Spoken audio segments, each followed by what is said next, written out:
coming through this motherfucker. Hallucinate. Yeah, with my killers. Through the projects. And I'm skating on day. Better be careful where you at, which way you wear your hat, what colors you got on, cause your ass will get clapped. Bam, back to the old me, rapping with the OGs. Even when I'm sleep, bitches got my strap on me. In my blade too, you gon' play who? You gon' fade who? Bitch, I will shake you, erase you from existence. If you don't keep your distance, I kick it, y'all get wicked, get marked off the hit list. Always on some bitch shit, keep it to yourself, man. I'm self-made, self-paid, hell I let it rain. We can tell you plain, we can tell you ain't what you say you are. You ain't hard, you a flake, yeah. Break them off, break them down, this town needs an enema. It's time to get them up, red them up, red them up. I'm fed of all the whack rappers, they liars. I'm a villain, I'm a gangster, I'm a rider. I'm a villain, a beast, a savage, a bando. Black roach, bandana, and a flannel. I'm a G, ain't no love, ain't no peace. I'm a monster in the streets and a monster on the beat. I'm a villain, a beast, a savage, a bando. Black roach, bandana, and a flannel. I'm a G, ain't no love, ain't no peace. I'm a monster in the streets and a monster on the beat. Project nigga bustin', ain't no time for no discussion. About to drop this deadly weapon, Satan too, like I'm from Russia. Talking crazy, we gon' rush you, beat you down, cause you a sucker. You ain't from around my block, so ho, you ain't shit but a customer. Dirty hoes, I'm dusting ya, the rivers where they dumping ya. Stay project boy for life, so ain't nobody that can touch us, bruh. Identify the target in the parking lot, a target roll up on him, blow his brains and leave him dripping on the carpet. Victim to at his apartment, we gon' finish what we started. Ask his lady where the dope, she tell me in the glove compartment of the drop top bins. Then take all of the ends, I'm gon' tell you all you want. If you just please, just let me live. I got kids that got a future, told her shut up before I shoot you. Ain't no women or no kids dying, this is what I do. I can offer you a job, Project One roll like the mob with KDT and Ghetto E, we underground and never stop. I'm a villain, a beast, a savage, a bando. Black roach, bandana, and a flannel. I'm a G, ain't no love, ain't no peace. I'm a monster in the streets and a monster on the beat. I'm a villain, a beast, a savage, a bando. Black roach, bandana, and a flannel. I'm a G, ain't no love, ain't no peace. I'm a monster in the streets and a monster on the beat. The butcher called me up and told me come with a track. So I'm sliding through the D like I don't know how to act. Who the fuck want what with them boys that do it? Just load them Dracos and them choppers and let's get straight to it. We bout to bang in this bitch like the blood and the Crips. And got some hoes on deck, so don't even trip. In my Snoop Doggy Dogg voice, I make that pussy moist and leave your hoe staring in the ghetto. She that made her choice, and she chose to get banged. Hang with dating thugs and ooh kang. Told the girl stay in her lane. Now she miss it, that's a goddamn shame. Who the fuck you talking to? Who the fuck you provoking? I'm in the butcher back cave smoking. And feeling for a motherfucking killing. I'm a savage, I'm a G, I'm a motherfucking villain. I'm a villain, a beast, a savage, a bando. Black roach, bandana, and a flannel. I'm a G, ain't no love, ain't no peace. I'm a monster in the streets and a monster on the beat. I'm a villain, a beast, a savage, a bando. Black roach, bandana, and a flannel. I'm a G, ain't no love, ain't no peace. I'm a monster in the streets and a monster on the beat. Once again in this bitch, splitting the D came to play. Playing for keeps when we creep with that motherfucking AK. Popping and fold, letting them know who the fuck be on the streets. Project One, KDT, and the dating fake. Real OG's been banging since the 90s. Ain't shit that I ain't seen. Another murder gang related motherfuck the police. One love, killer, deal, death do us part. That gangsta shit, motherfucker, coming straight from the heart. There's nowhere to run, grab your guns and step into the What up, though? This is Joy. What up, though, Parky? Let's get it. What up, though, Chester the Clan? Let's go. We'll survive. We're soldiers from the ghetto, side by side as we strive. Murdering motherfuckers, making money while we mad. Mind ain't straight, body and soul while we strap. Mr. Fucking Fearless, J Gutta, it's a rap. Fuck with me, I'm a G. Day and night, pass me the gap. I'm a villain, a beast, a savage, a bando. Black roach, bandana, and a flannel. I'm a G, ain't no love, ain't no peace. I'm a monster in the streets and a monster on the beat. I'm a villain, a beast, a savage, a bando. Black roach, bandana, and a flannel. I'm a G, ain't no love, ain't no peace. I'm a monster in the streets and a monster on the beat. I'm a G. And I ain't talking about no gang shit. Strapped with a tech nine and I'm about to do some strange shit. You bitches better be careful who you motherfucking hang with. Everybody's not your friend in this shit when they get dangerous. Sustain this. How you think we done for 20-something years? Dating family and PJP put in work like Richard Gere. T is up next and they real life ready. Running around y'all hood with a mic and a machete. Means they ready to kill it. Make you bitch niggas feel it. We We all get together and put it down. We the realest. I been a monster on these beats since my born dead days. Always have to make a killing, yeah, them born dead way. Any pigs out here keep squirming, cause I'ma pick your ass off like I'm Richard Sherman. So if you see me on your motherfucking block, you bitches better please me, cause I'm coming with some killers, yeah, some motherfucking teeth. I'm a villain, a beast, a savage, a bando. Black roach, bandana, and a flannel. I'm a G, ain't no love, ain't no peace. I'm a monster in the streets and a monster on the beat. I'm a villain, a beast, a savage, a bando. Black roach, bandana, and a flannel. I'm a G, ain't no love, ain't no peace. I'm a monster in the streets and a monster on the beat. I'm a villain, a beast, a savage, a bando. Black roach, bandana, and a flannel. I'm a G, ain't no love, ain't no peace. I'm a monster in the streets and a monster on the beat. I'm a villain, a beast, a savage, a bando. Black roach, bandana, and a flannel.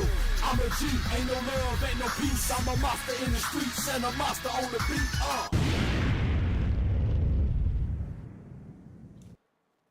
There's no reason.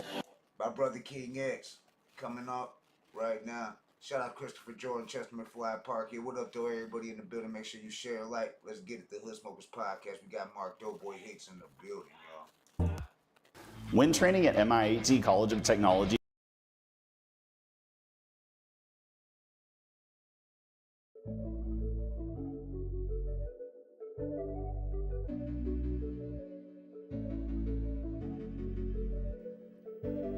Every time I watch the news, I bow my head in silence. It made me sick to my stomach to witness violence. I hit the prayer rug deep inside. I'm crying, Lord of the worlds, put an end to all this dying.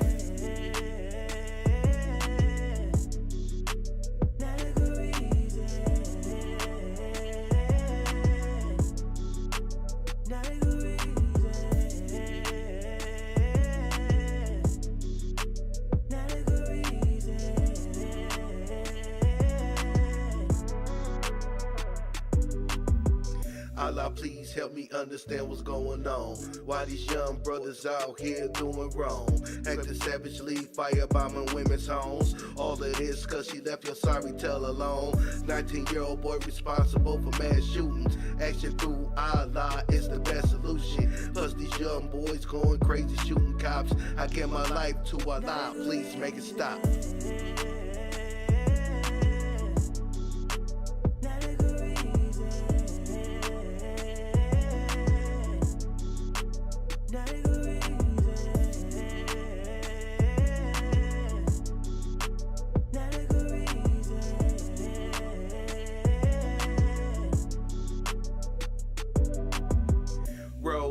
It ain't safe on the highways. 8 people shot for blocking a man's driveway. Forgive for something like this, blatant disregard. We don't need no more black bodies in the morgue. I wanna live long enough to experience peace.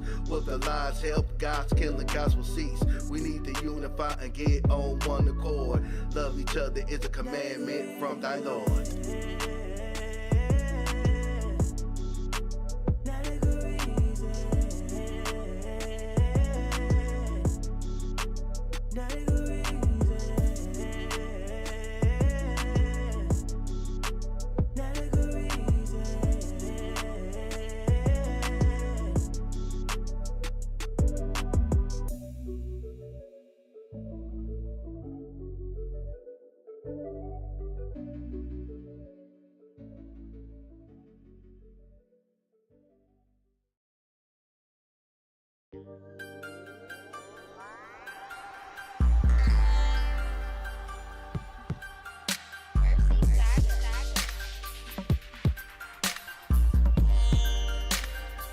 Came from out cold, take one. I came up and hip out the hard way.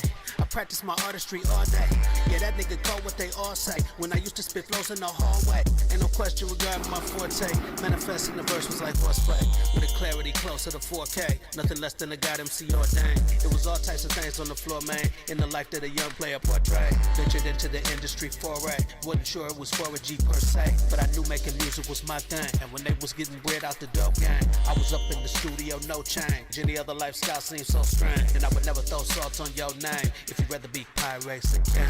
Lord knows a nigga pay dues with pain, but it ain't never been no shame in my lane. With an attitude like fuck what they think, and that I had to do until some shit changed. A lot of gratitude to who paved the way. Truth is that the whole thing's a phase. Who's to say that the phase ain't a lifetime? Summer days when it rains to the nighttime. Blowing J's with my girl while I write rhymes. She break me off something tight at the right time. But ain't no hitchhiker's guide, ain't no guidelines. Ain't no one to confide in the sidelines. Players ain't gon' complain and they don't cry. One thing about the game, it's a long ride. Let me tell you how the timelines align. Went to California, then I went to NY. Hollywood kitchen sink with my one guy. Really great DJ Quick Compton was live. Brand new J7s on the nigga feet. TKO had some beats that was heat. Hotel room writing flows with a freak. I'ma tell you what it been like. NY, maneuver through the 5 boroughs. Manhattan skyline, top of the world. Raw hole, socio, dynamite too. 3 up, all the shit that we was into. When I got introduced to the GM, never crossed my mind I might meet him. Studio in the Bronx to the AM. That's where I got my grandmaster training. He challenged me to be a greater MC. Showed me how to be the artist haters envy. Make a hit using nothing but an MP. Flash is fast, flashing no fool. Nah, one thing that I learned in the NY, go hard in the paint, you could get signed. It's a big world out there, you inside, but you could gonna make it happen if you inspired. Jet planes in the sky, it's cool sometime. If your loved ones waiting when you touch down. Some cities so lonely when the sun down. Now a J to the stand in the D first. Sometimes I might tell it all to you reverb. Make a long story short, it's about thirds. If you a go get it, you gon' have to get it first. I've been summer everywhere, spending airfare. Pretty women here and there, nigga, hell yeah. Made a living in the business, Hollywood glare. Malibu, Calabasas, I've been there. Skyport, city star, they know who you are. When you walk through the door, wide open arms. Where the stars stay out the whole day long, and the moon show up before the sun down.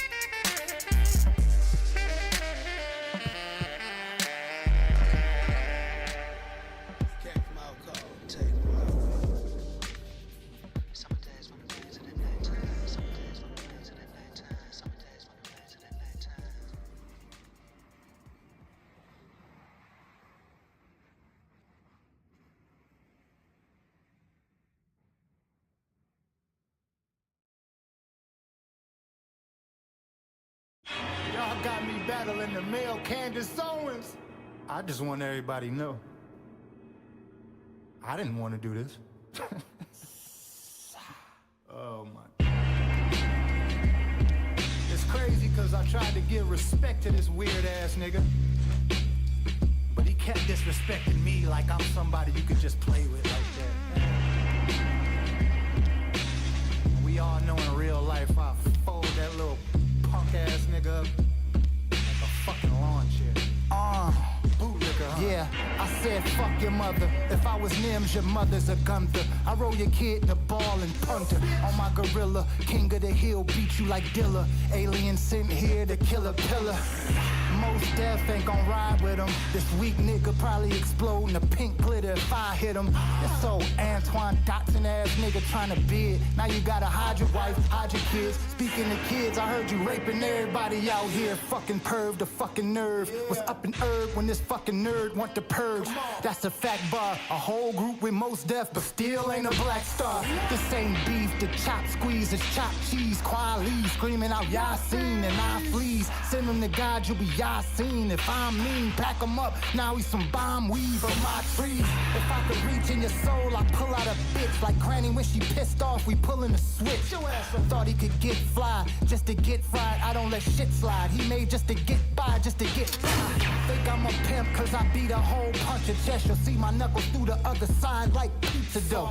Coming for the bread, I'm a lyrical killer. I pay for a feature, that just mean money on your head, nigga. This shit got odd fast for your odd ass. If I'm mad and I spaz, I'ma put more paws on him than the Mason Cam podcast. Got a gun, but he probably a faint if I flash. Running around with guns like ISIS, leave you iceless. This chain was 50 grand, but the look on his face priceless.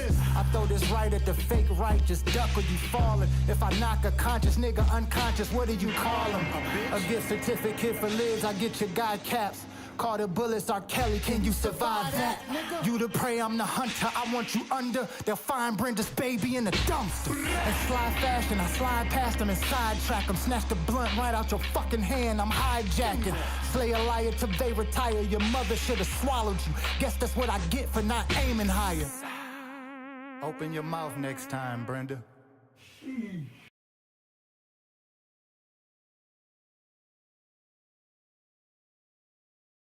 What up, though? Welcome to the Hood Smoker Podcast, the hottest #1 podcast based out of Detroit, Michigan.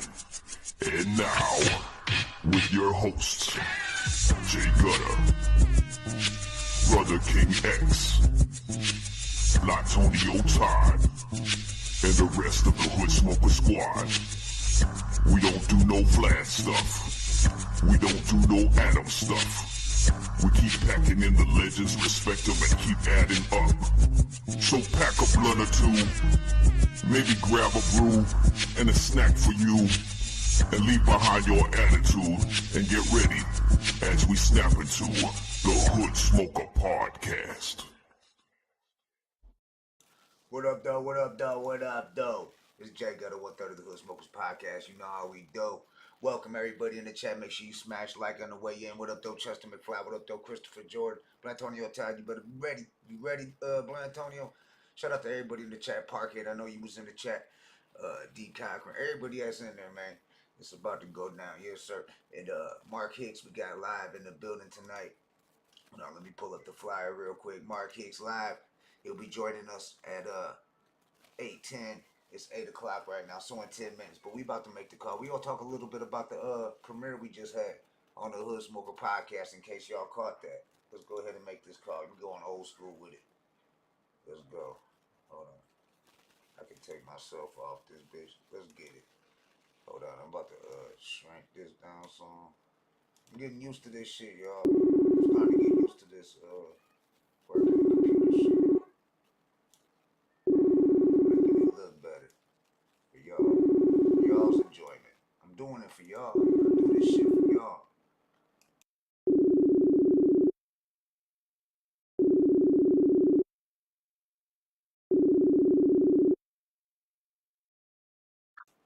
What up, though? Salute, what up, though? You the big face on the screen right now, Blatonio Todd in the motherfucking building. Salute, everybody. Yeah.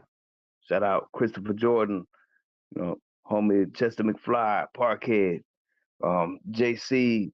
Shout out to our brother King X. You know, hopefully he'll be tapping in real soon here. You know, we got Mark Hicks coming on, and Yeah. Like I was just saying, Mark Hicks, he let us know he's gonna tap in at 8:10, which is only 9 minutes away. So if y'all know, y'all know and shit. You know what I'm saying? We're gonna talk a lot about what's going on, what he got going on. You know that he wasn't just Prue's manager. He was Prue's homie. You know what I'm saying? They were boys and shit. There's a lot more to it. Yeah, I mean, yeah, definitely we get to cover a lot more into it. Yeah, we've gained a lot of a lot of people just rock with us. Where it's impossible to kind of cover a lot in just one interview. Right. And the people like doing that. We encourage anybody to do a podcast. You know, that's what I could say is like a lot of people doing a podcast. Everybody does a podcast. You just got to find where, you know, get in where you fit in, as Too Short said. Yeah. Hell yeah.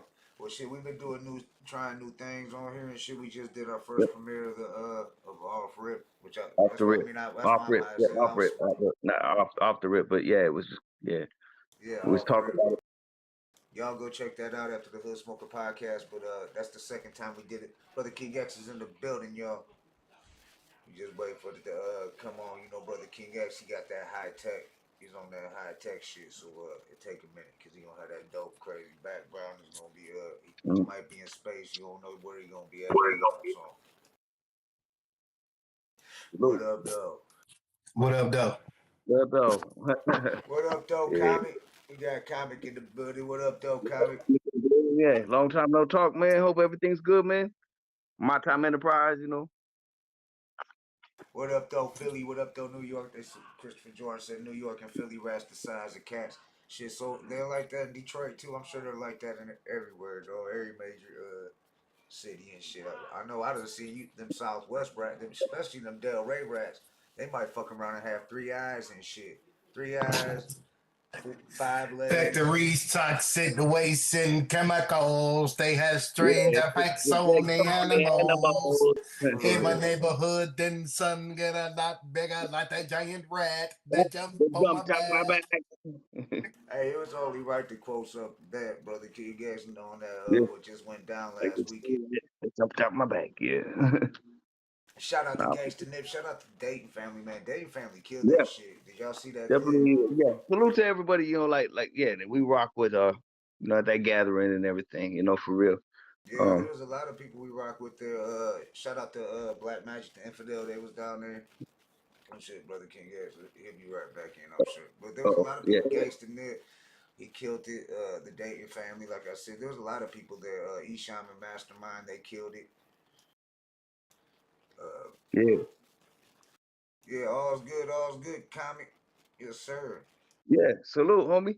Yeah. We almost Shout out done with season 3. Man. We got episode 300 so right around the corner. Shout out My Time Enterprise and everything like that. And you know, so you guys been doing your own thing and all that. You know, salute on the dawn. Keep up the good grind, comic. Don't let nothing hold you back, dog. Just keep grinding. Keep on grinding. We watching and shit. Everybody watching. You know what I'm saying? They still watching. So just keep grinding. I don't know about this background. Look like I'm going back to it. Look like I'm going back to my buck shit days with this shit.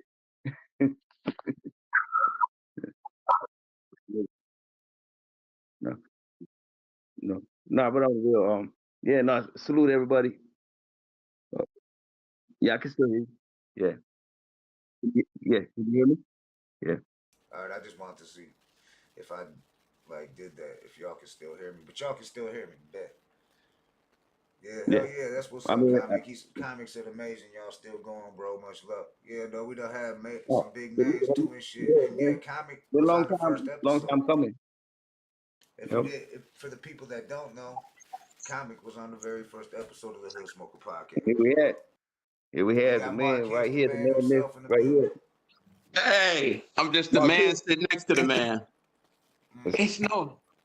Damn, man, I gotta get some better lighting, man. All right. What's going on, fellas? What up, dog? What up, dog? Welcome back. We got Mark Hicks in the building, Doughboy in the building, HP in the motherfucking building. HP's finest pioneer legend. Wait a minute, let me get this lighting together real quick. Hold on one second. Yeah, no problem, man.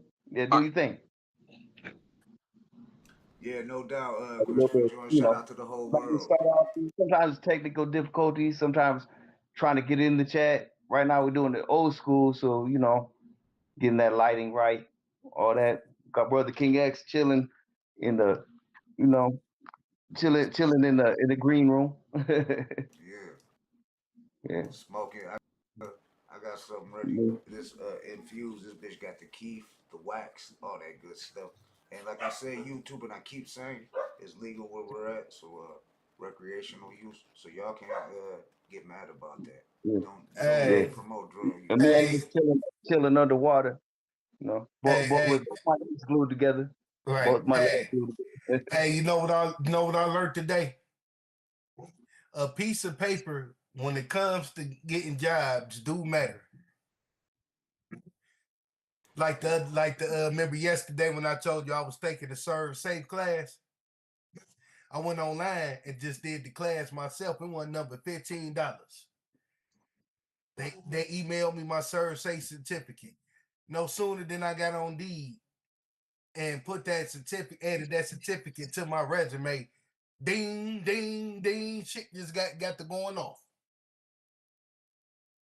Man, I think this is the best I'm gonna do. I'm sorry about this, fellas. No way, man. Real quick, shout out to Starstruck in the building. He said, the infamous Starstruck, aka Hollywood, is checking in now. What up, though, Starstruck? Living legend, aka Great Visionary. Yeah, man.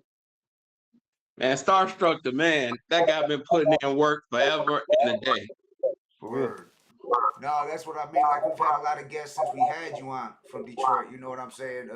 Mark Hicks, and we bring up your name. Everybody's like, yeah, Mark Hicks. He was out there doing the thing. He was doing the damn thing. You know, with the whole promo, all that. Like, Hey man, I am hearing some feedback on you.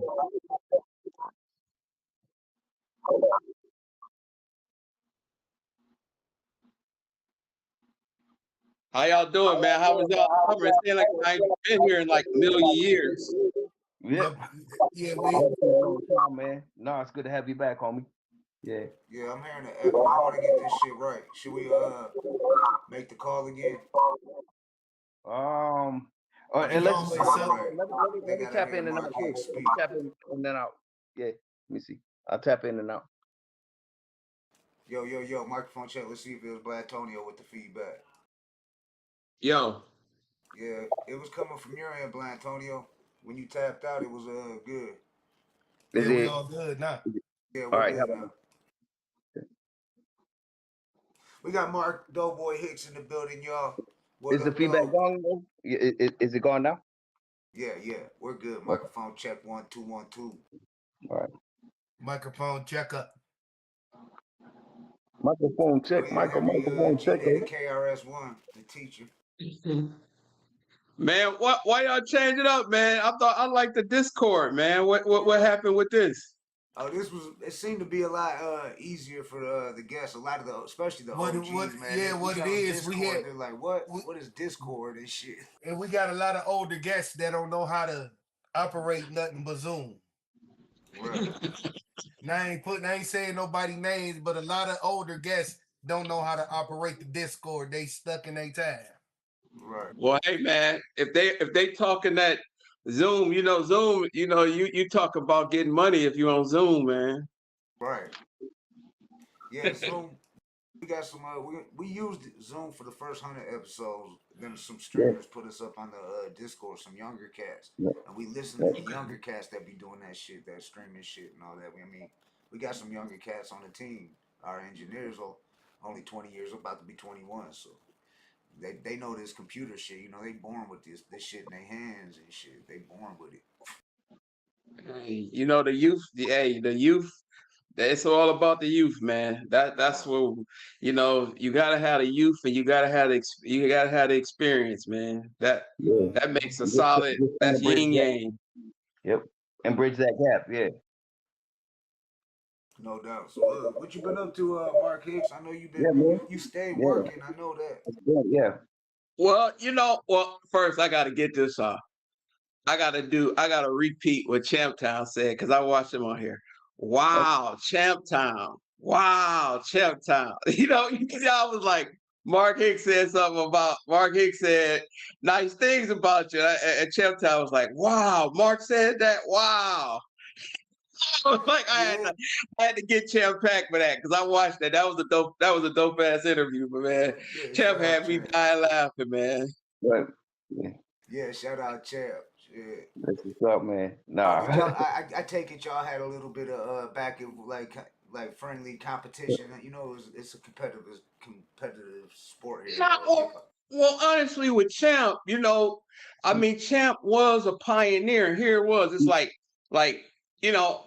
I was in the proof camp and Champ had his own camp. But I tell you with Champ, it wasn't really, I'm going to keep it 100 with you. It wasn't really a competition because Champ was always well financed. And, when he put out his records, man, like all of us was like, say like my artist was Proof. I was like, I managed him. And I executive produced his earlier stuff. So basically, man, we were like underfinanced, to be honest with you. But Champ, man, he's always had, he always did all of the promo runs, like the conference, like all of them, like back in the day, Jack the Rapper, How Could I Be Down? Champ was always there. It was like record company, record store. And he had a machine, man. If you look like some of his early videos, people wasn't doing that except like maybe Brian Records, who had like Smiley, Detroit Most Wanted. They was financed, but most of the artists back in them days, you know, they didn't have it like that. We talking about late 80s, early 90s. So yeah, man, Champ was always, you know, he was always on point with his record company, you know, his record expertise. Yeah. That's what's up. And he had put us up on the little subtle Esham disses that Esham did towards him on Boomer Words from Hell. And man, you know, it is crazy because as much as I play some old wicked shit, and that's like my go-to song on that album, and I never did put that together. Champs or chumps, step up and get some, punk. I never did put that together. Yeah. Man, you know, we was like in them days, man, it was almost like it was a silent civil war. What's that like? It wasn't, it was friendly, you know, but it was always like, you know, it was always competition to a certain degree. So it was always funny, man. It was like, you know, for the ICP, the Eminem, and you know, it was so funny, man. And they were like, you know, like ICP, Champtown, Esham, them guys was well financed.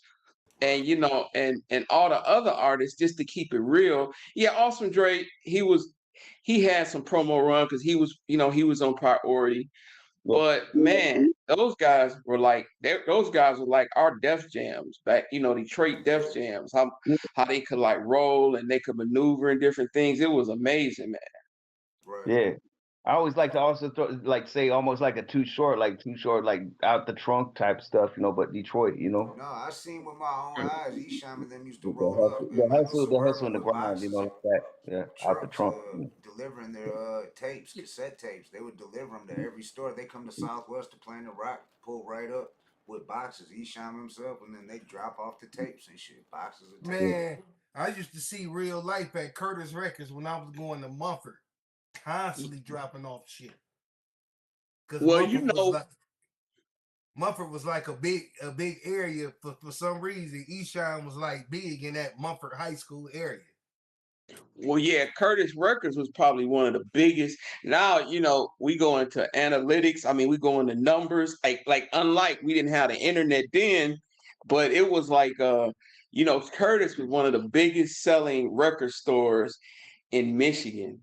You know, it was crazy how it was crazy how they were so popular on everything. So that was wild. But you know, it's funny. Esham was selling a gang of records, like you said, in Southwest, and then Esham was also like the independent store, and was his distributor. So he had he was getting double money. So you know, like they had distributors, like how, you know, kind of like a TuneCore that would distribute CDs. So man, Esham was selling all across the country. He was one of the first rap artists that that really, like, he one of the first rap artists from Detroit that debuted on Billboard, to be honest with you. Right. Yeah. Mm-hmm. Hey, Blatonio, the next time you come out here, Blatonio Todd, I'm gonna take you to the spot where Eggnot used to be at, where the distributor used to be at.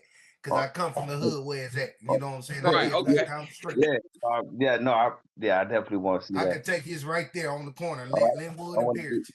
I want to peep it. Yeah. No. Oh, yeah. Mm-hmm. I wanted to talk to you guys about Billboard, you know, like, and just like for, you know, it reached, you know, with as far as the reach is gone, you know, reached us. And there's another spot I got to take you. It's on Puritan and Hubble, but it ain't there no more. But it used to be Sound Suite. Sound Suite was a famous recording studio in Detroit, bro. Shit, you remember that spot, Rocket Ages in Garden City in the suburbs? Oh hell yeah!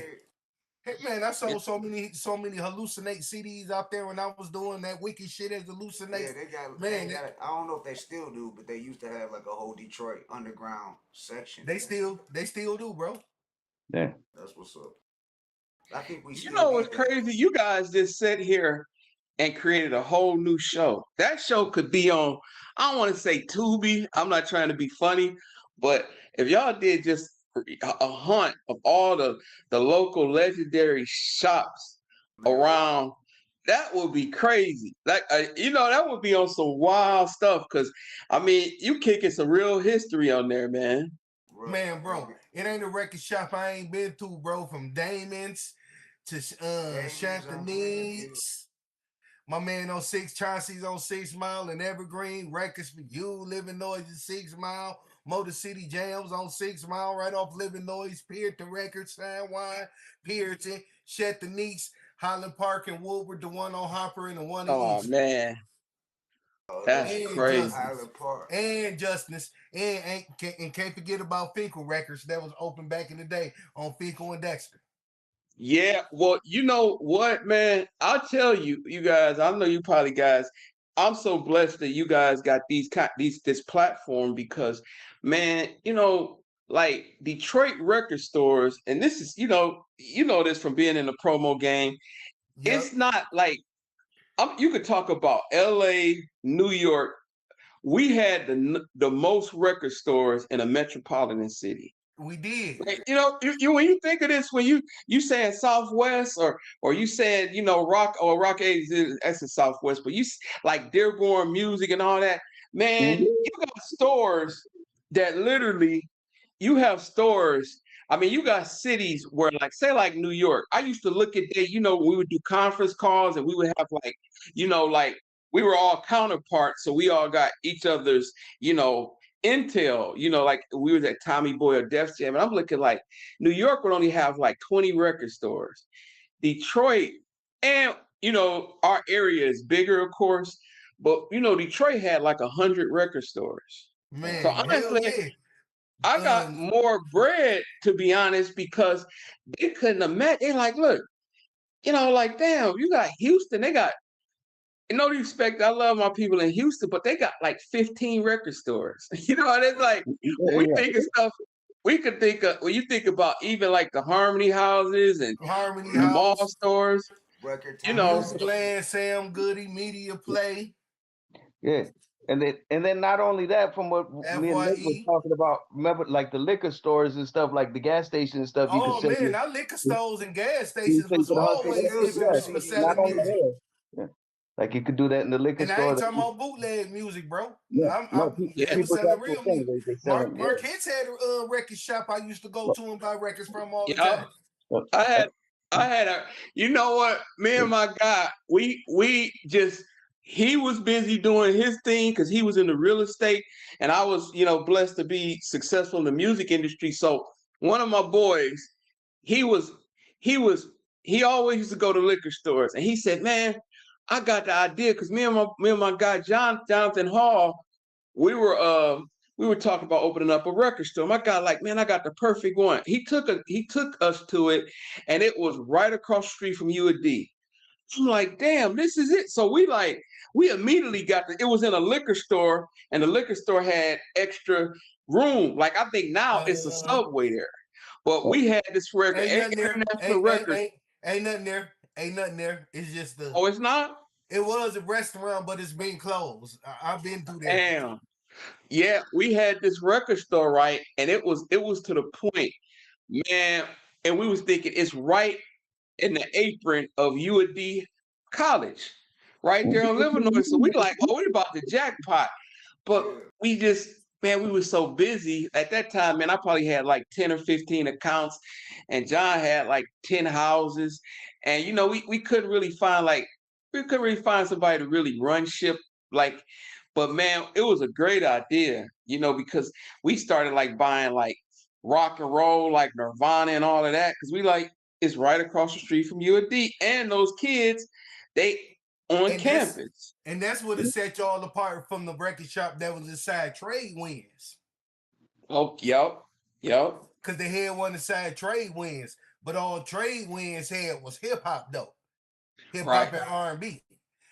But what I liked about Trade Winds, they had all the underground Bay Area shit. They was famous for the underground shit. That's crazy, man. Well, I ain't trying to bore you guys, man. You guys are like, you good, bro. Man, we got history, bro. It's always good having you on, bro. Well, no, you know, Jason asked a question about what I've been into, so I just wanted to. I want to veer on that real quick. You know, man. You know, I just got off of the campaign, the war campaign for the Eminem album. You know, I was a part of that. You know, we did a lot of promo on that. So, you know, it's almost like, you know, certain people, we all like Wu-Tang, and we all Voltron when M Project come out. And so, you know, I helped with that. It was amazing, man. It was like, it was so much, it was, man, just the love of like, you know, the fans from the beginning up into the new fans. You know, you got fans like saying, damn, I didn't know he could flow like that. I thought he was just always talking shit, you know, about, you know, Trump or something. You know, it was people, it was the young people that didn't know M could really go like that. And you know, it was just such like, it was such great to like, you know, the public to really, you know, acknowledge him like that, man. Yeah, just like you got the fans who like, oh yeah, Ice-T, oh yeah, he's you know, he's that guy who plays the cop. No, right? Man, It's like what? Man, I played some Ice-T for somebody young. What matter of fact, I was listening to Gangsta Team, and Ice-T came in, and he was like, "Who was that?" He was like, "That sounds like the dude who played the cop on Law and Order." I'm like, "That is." He was like, "What? That's Ice-T?" I was like, "Yeah." I ain't know Ice-T was that hard. When did he get gangster like that? I'm like, what you mean? When did he get gangster? He the original gangster. Man. Literally OG. Man, I got a question, y'all. And I'm not trying to stir the pot. But maybe, and I know I'm on you guys' show, and I know you guys, I'm the subject, but what is it with, and I'm not trying to throw darts at no one, right? But I just noticed this. Why do people be revising history in Detroit? Good question. No, I'm dead serious because I see stuff. Try to make their own history, trying to write certain people out. It's crazy, man. I do see it on your show. I do see it, and it's like, man, I see it a lot. I see it, and it's like, man, you know that didn't happen like that. And you know, the people that do it, they have successful careers. It's not like they were sitting at home in the basement doing nothing. But I notice, man, people be really, and I'm like, man, I always think like, you know, whatever I say, it can be researched. And some of these guys, they say such whoppers, it can't even be researched. Is there any you know what I mean? That's crazy. Think of any particular? Because I know we've had a lot of legends on here that was like, we were celebrating Detroit hip hop like crazy. You know what I'm saying? People was hitting us up like, yo, you got to let me on there to represent for Detroit hip hop. We did a whole December's was Detroit December's, and we had we might make that a thing. Yeah, always. Yeah, we had all Detroit artists on like for all through December, and then we was like had the Valentine's Day Massacre where we had Detroit guests on. But I get what you're saying though. Like well they've been successful, but they're changing different. I get what if that's what you mean. Like where they changing different things. Like that didn't happen. And you know why? Where it was unnecessary. You know. I think I'm sitting here fixing the lighting. No, let's keep it raw dog. Let's take the hot dog and raw it. No ketchup, no mustard, no onions. Man, I see all day people be shitting on proof or revising history of proof. Yeah. I mean, I do see it. I see like certain people, they like, I mean, why are you doing that? You know what I mean? And it's like, I'm not like convinced, but you know, some of the people doing it, they weren't pieces of shit. They were like really, you know, some of them was way successful. Some of them like had okay careers. Who am I to judge? But man, the lies that are told about proof, man, it's unbelievable. I mean, I'm serious, and I'm not saying he was he wore a white suit and he was perfect and true enough. Touche. I started managing Proof. We were both 17 when I started managing him, and he was 7. Yeah, we were both 17, and so you know that's like a real love brother. But I just noticed, man, and they go to the point where they just don't like, okay, like revise proof history or add themselves to it, but they change the whole dynamics of the history of Detroit. You know, and I'm not saying they can't go back in time. This ain't like no Marvel universe, but I'm like, man, why would you do that? You know, it's like that's crazy. That's when your name usually gets brought up. Is if Proof's name gets brought up, we always like shout. We're like, well, Mark, we know Mark Hicks. It's more than just Proof's manager, his homie. You know what I'm saying? And that's usually, I think that's how it came up with Champ Time. You know what I'm saying? Right. Actually, yeah. And like, shout out to Drunken Mass, OG Drunken Mass. Yeah, right. Hussein, artists like that from Detroit. K Stone. Yeah, K Stone. Oh yeah, K Stone. That was no, you know, K. You know, they had a group, Dogmatic. So that was, you know, that was Probatic. Yeah, yep. Exactly. I mean, yeah, you have to mention K Stone. Yeah, everything. I mean, you can't speak on Detroit hip hop without mentioning Proof. It just can't happen. This shit. Right. I don't know. I don't know. That was just I just think not just. And you guys can't answer nobody can answer the question, but I see like that, man. It's like some of these guys be like really just, and most of it is 50% like Proof, but then they just revise everything. And you know, some of them be like, well, I was the first. We all know about that. Everybody be like, they the first in Detroit. That's a whole viral TikTok where motherfuckers be like, I was the first person to do this. I was the first person. I'm like, what? You know? Yeah. You know, and even with me, right, it be people, now mind you, people know it was like, you know, you got Lamont Hayes, you got Sean P, you have me. Oh shit. And it's cool, you know. But you know, some people be like, yeah, I took Biggie to the first. I was like, dude, you know, it's officially verified that I was on the Bad Boy. You know, I mean, some of the stuff is like amazing. And I didn't want to start it off with me, but you know, even like some of the artists, like man, I remember I took Busta Rhymes around and all, and I'm like, dude, why are you guys saying that? That's ridiculous. And I think the reason I bring that up, and I'm not trying to bitch and moan, but you know what you guys do, you guys honor the history, and everything should be transparent. And that's the only thing I'd be like, what? You know, and because what you guys are doing is like, it's like, you know, you guys are like, you know, tracking history, which is amazing. And I just, you know, and I'm not just saying this platform, they do it all over. They do it even on national, national things. It's like, what? You know? It's so I don't know, man. Do you guys got a take on that? Why they do that, or they're trying to? I seen Jaleel make a post from Houdini. Well, yeah, and they also like it kind of relates to Cuban when we've had Cuban on here is like how they want to paint the narrative, you know, so to speak, is people. What that's why it's called his story, because everybody trying to create his story. His story. Right. Yeah.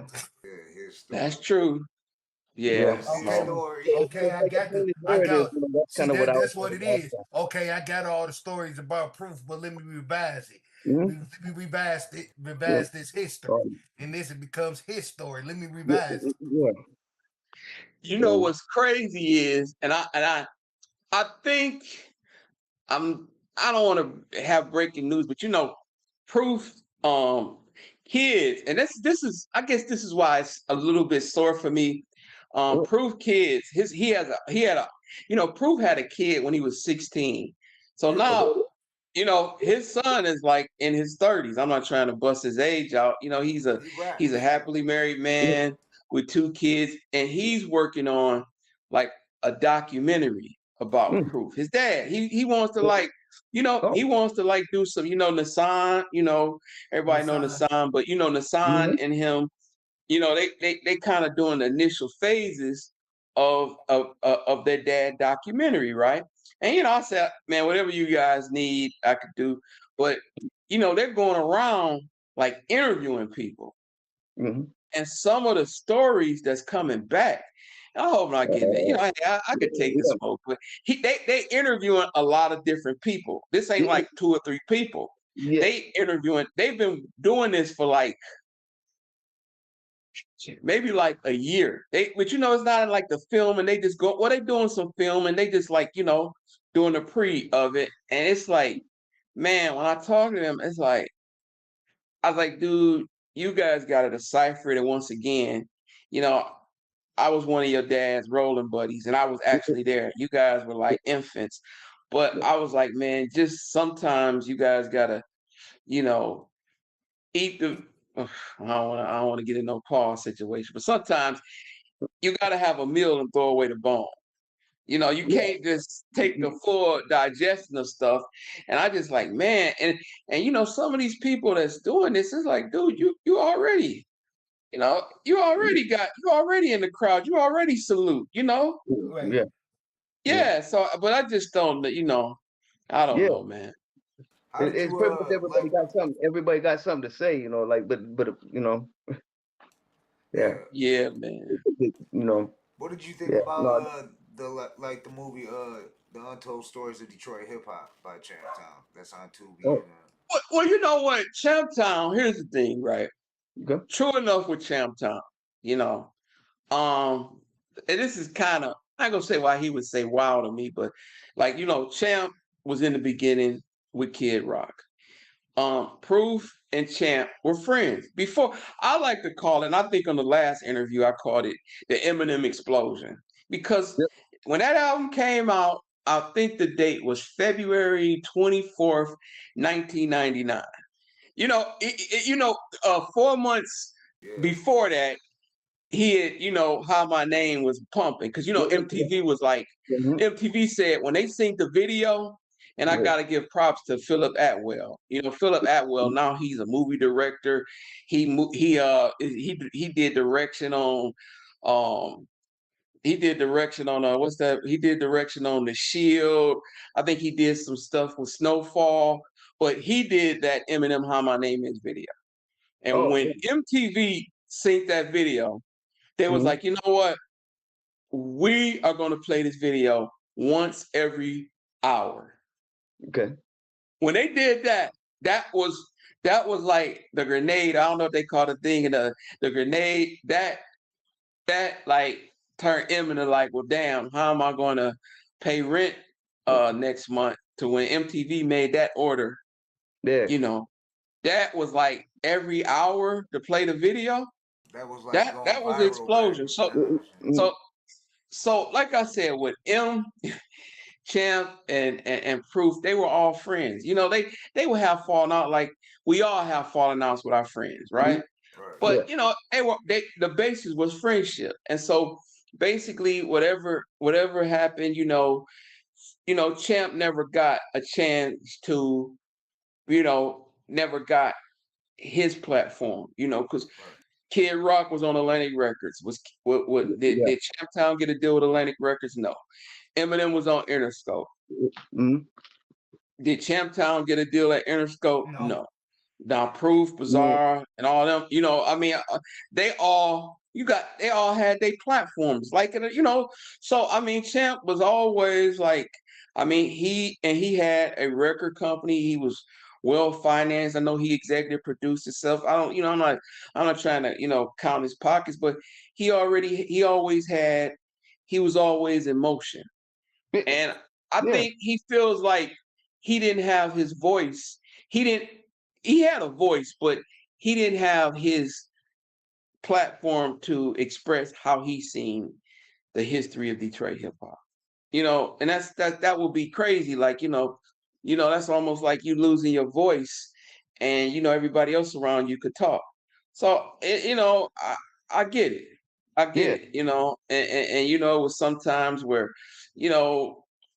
Proof and Champ, they had fallen, some falling outs even after the explosion, but it was like, but Champ platform, he wanted to express himself, it's like, Kid Rock can sit up on, I'm not trying to get political, but I seen Kid Rock on like Fox News, and he told his whole story about rap An hour, like Fox News like gave him an hour to interview him, and he told his story, right?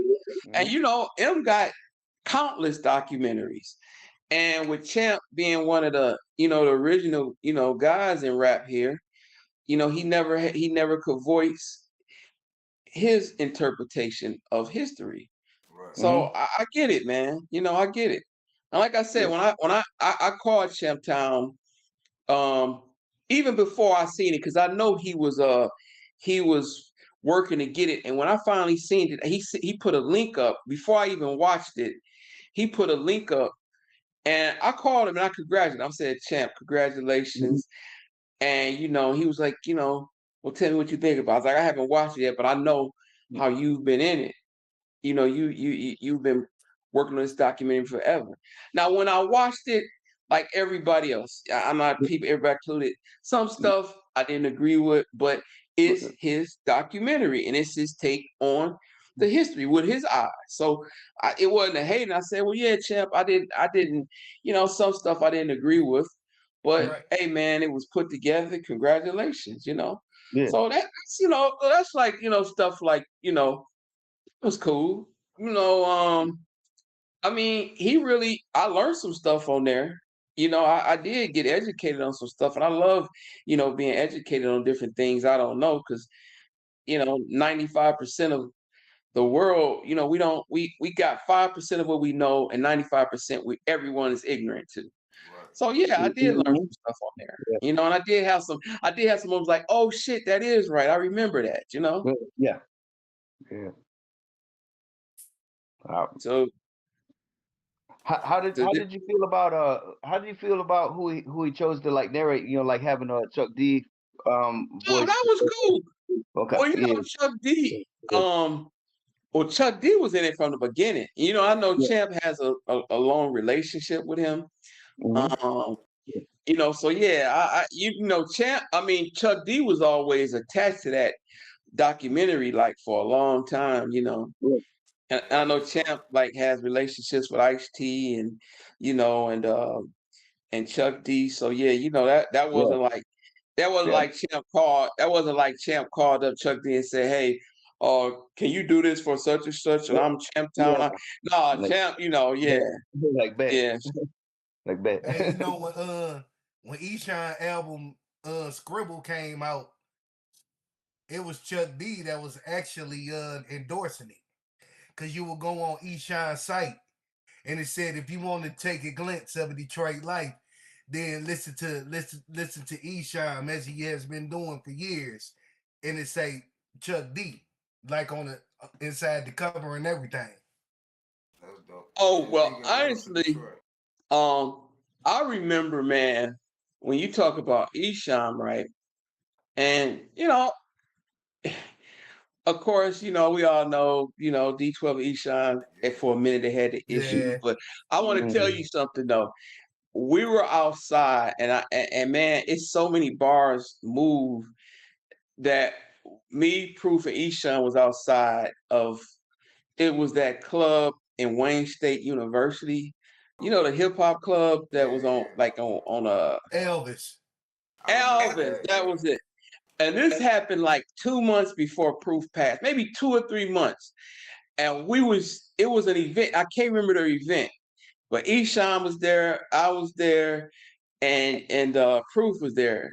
And I think me and Proof was hanging, and Esham was like, man, we just all made amends. We hugged it up and all that. I don't even know, honestly, I'm not spilling tea. I don't know if I've watched some of Esham videos. I don't know if he said that, but it was like, old friends. We all knew each other. It was like a high school. We all knew each other, from the 90s. Everybody knew each other. It was like a damn high school here. So, and it's just crazy. We we hugged it out and we said, cool, man, Yeah, and Esham made that public that Proof was the one that squashed all that between Yeah, he did. Yeah, that was the love of it. Yeah, man. So that's cool. But with Esham, yeah, man, I don't want to get off track here. Esham was literally, labels was coming in and wanting to sign him, man.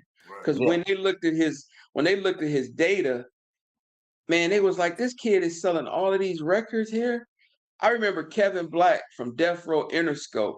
He flew in to like sign him. It was labels like literally flying in, and if they didn't have a connect, they would go to record stores. Like it could be rock. They would be like, look, we looking for this Esham. You got his number. And ironically, I knew Kevin Black, and I said, yo, you looking for Esham? I think I gave him his number. I was like, oh, that's my Buckeye, So, but Esham and his brother, that's another legend. His brother, that was one of shout out James. Yeah. Motherfucking dead boy up in this bitch. Good boy. Yeah, he's very under appreciated, He's but a fucking marketing genius, bro. He's a fucking genius. Yeah. That's our homie and shit, James Smith. Yeah, shout out to Dead Boy. Yeah. Man. But no, Y'all said, wait a minute, y'all said Dead Boy. What's that about? That was his nickname back then. Dead Boy. Nickname he go by. That's his nickname, Dead Boy. Okay. I'm like, tell me though. Oh yeah, no, he ain't. Dead Boy. He's always Dead Boy. That's like his old rap name because he used to rap. But Esham would acknowledge him on his albums. It was Dead Boy. James Smith, Dead Boy. Yeah, that's Dead Boy, and he's like, yeah, the world knew him as Dead Boy. We knew him as James Smith. She killed me last year. He's like, yeah, she could have killed me last year. Oh, okay. Now man, I probably don't remember the name of my girlfriends in my 20s, but history about the music industry, I keep it in my head. The first time I knew Esham, right? But the first time I had an interaction with James Smith, the Dead Boy, it was this. Y'all remember Soul Night? That it was an event downtown. They had once a month, and it was like 3,000 people there. It was a night like, and it was more like urban, right? But it was like all the heavy hitters, all the ballers, they would go to Soul Night. And one time it was a guy who had a CD and he was telling DJ like, man, I got the hottest shit in Detroit and y'all not playing it, fuck y'all. And he was arguing with a DJ. And he was like, man, I don't know who the fuck y'all think I am. But man, and he was like, and I'm like, so I'm cool with the DJ, and I thought he was just a rapper. And I kind of like wanted to diffuse the situation. I was like, chill out, man, what's going on? And he said, man, these whole ass motherfuckers don't want to play my artist shit. And I looked down, I was like, oh man, I looked down, and it's an Esham CD. And I told that, the DJ didn't know. He was like on some, he wasn't an old schooler, but he didn't really understand. I was like, dude, Esham, he's like, yeah, that's my brother. I was like, wait a minute. I was like, oh shit, because I knew his name on the liner notes. Yeah. So I'm like, oh shit. So then me and him started kicking it, because he was just down there like with his boys, and he just by chance had an Esham CD. So he's like, hey. And he was like cussing out I was like, dog, this is not how you do it, man. And let's meet. And me and him exchanged numbers. And eventually we went out and had lunch. Because it was like, it was the guys he was tripping on was some of them were WJLB DJs. Right. So and I'm thinking like this me being like, I wasn't an elder then, but I'm like, man, I love the culture. So I was like, man, I don't want this guy to get in trouble. And I didn't know that was James Smith, and he was trying to get Esham get played at 11 o'clock at night. Yeah. At a DJ ain't gonna like say stop what they doing and play a CD. These guys got a whole routine. Right. It's the mid 90s, 96, 97. They ain't going for that. So Esham protested the radio stations down at the Summer Jam. Esham was down there. I bumped into him down there. We was down there with him. Yeah, I remember. It was just him. It was him, and I believe rest in peace TNT, and just another dude and some kids, and they had signs, picket signs that said Gotham City, Fuck the radio Fuck station. It radio was the on year all that that. Slum Village had dropped that song, Cash Yeah. Rules Everything Around Me, G. Just Oh, another yep, that was day. during this time. You That's know not what? that's not Slum Village. That's COI. Yeah, COA. Yeah, COI, that's COI, my COI. bad, my Yeah. bad. COI Okay. made that. I apologize, my bad. Yeah, COI. Shout out COI, yeah. No, No, but it was yeah, that time. that was around that time. Yeah, for sure. You know, so that was crazy. Yeah, so it was wild. Those were some wild times, man. Wow. You know, but James Smith, and you know, he was doing all this right. He just went down to the club, but everywhere else, every retailer, I'm talking about even major retailers like Sam Goody's, Harmony House, he was treated like a god. He just didn't have, he just had a problem in the club scene. Now, strip clubs, that's another thing. They got love in the Oh strip clubs, man. but they just was wondering, like at major events, and this was at, matter of fact, this was at the State Theater, now the Fillmore. You know, this is where that incident happened, what I'm talking about. So he's thinking like, you know, then me and him had lunch. I think me, him, and Lamont Hayes, and maybe Sean P. We were like kind of like, let's counsel this brother and let's see what we could do to help him. So we all like, you know, had lunch, and he was just saying, look, man, strip clubs, we cool, record stores, you know, we gods. But I have a problem where I can't go into a club and they're not playing no Esham stuff. And we was like, yo, brother, it's a proper protocol and all of this. But you know what happened? They came out with that you know what, this happened right before Dead Flowers. Oh, all right. Now when Dead Yeah. Flowers Oh came my out, God, the strip club album. yeah, Anthem. but when you know, I believe this was yeah, man, my memory is kicking in. This was I ain't around see when it. Dead Flowers Mhm. came out, and Tupac was out, and yeah, and that record got some traction. I think that record even got some traction on like 96.3. Yeah. You know, it one of them songs. Yeah, it was. They had the song "Fried All Chicken." I'm gonna say is like funny how Tupac's style kind of changed around then, kind of sounded like somebody. A lot of Yeah, rappers was biting off Detroit rappers, not just the Yeah, Esham, but a lot yeah. of Detroit rappers. I mean, I think well, that's help safe me to say out here. we all amongst family here. That's why I'm saying that. It's like, Yeah, right. Now help me out here. This what happened. What was the record on Dead Flowers that had the time on there? What was that? Bitch, you ought to know, or dun dun. Yeah, You better ask bitch, somebody. you better Yeah, ask now yeah, that, somebody. better ask somebody.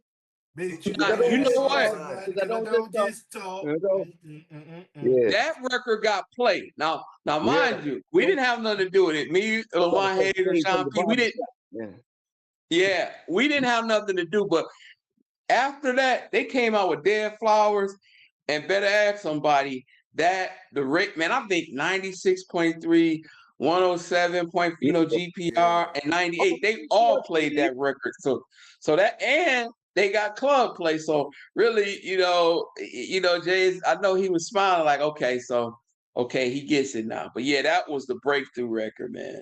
Right, You yeah, know, in no, terms Death of Flowers a like classic. clubs, like, like if me and you, we at a bar or something downtown on Saturday night, you know, they weren't getting play, but when he did that, that's the one all the DJs started rocking with, Yeah, we Yeah. had a discussion before about Dead Flowers being like the first trap, like actual trap album. Like it was almost like a trap album.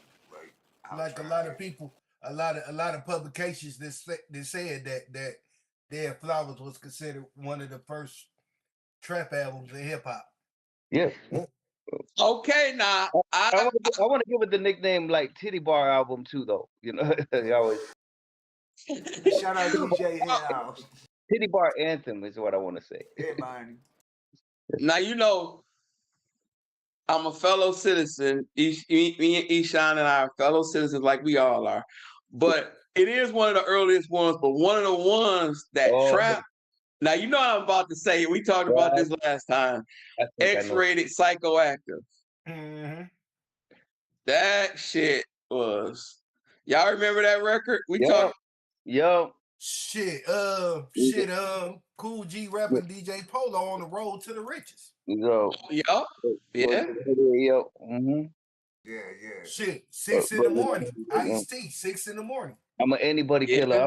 I'm an anybody killer. Yeah.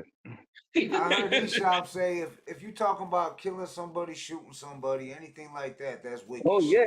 That's what I'm he shooting said. He was mom, like, mom's no matter sons, how you look nephews, at it, you're on some sons, wicked shit. and sparing you, and then Yeah. Oh yeah. We man.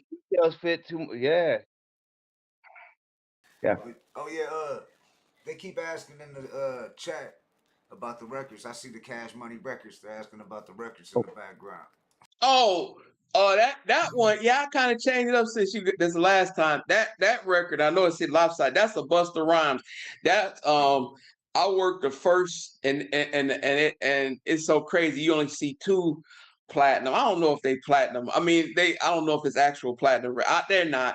But I did the first 3 records of Busta's albums on Elektra. So it's like if it's not fixed and it fails so many times, it's 3 platinum records. It's like a pyramid. I mean, it's like a what do they call that? Not a vortex, but yeah, that's the 3 records because Busta, man, he instantly came out, and man, I think that's why they created that plaque because man, Busta came out and went platinum, platinum, platinum 3 times in a row. His first 3 projects is platinum. That was amazing back then. Busta was killing the game. That's like DMX went platinum in the same year, his first 2 records. Oh yeah, he came out twice. Yeah, he debuted #1 twice. Yeah, that was crazy. Yeah. Shit, what about Eminem? I mean, he went diamond his first. How many albums did he go diamond on? No, you know what? The first one he did 4 million, and then the Real Slim Shady was yeah, that was the one. That one went diamond. That's I think it just went 11 million. But because I got the Eminem the first plaque. I think it was like at 4 million, but now with all this streaming, you're right. It probably is diamond now. Right. But yeah, when the Real Slim Shady came out, it just took it to another level. It took his career to like way up there. What do you think about the new album, The Death of Slim Shady? Oh yeah, good question. Oh man, it's like my favorite is Toby, but it was something where it was an album. It was like it was almost like chronologically he wanted you to listen to it like that. And most of these artists just drop, but M really care about his records. And not to say it nobody else do, but he wanted it to be, you could consume it like in that number to listen to it. But yeah, man, I think I was talking with Hex Murder, and me and Hex was just talking about, man, this guy is doing, I don't even know, like 5-word syllables. I don't even know if that's okay. You got double syllables. You got I don't even know if uno tres cuatro. It's what quattro syllables. Yeah, I'm like, every word rhyme together in the sentence. Yeah, that was crazy, man. And of course, me being around, Proof, I was, I'm a lyrical man, and so I was like, listen, like, damn, it's killing it, it's killing it, Yeah, I feel like, what do you think about making every sentence rhyme with the next one, or just like insert? Yeah. What do you think of Baby Tron?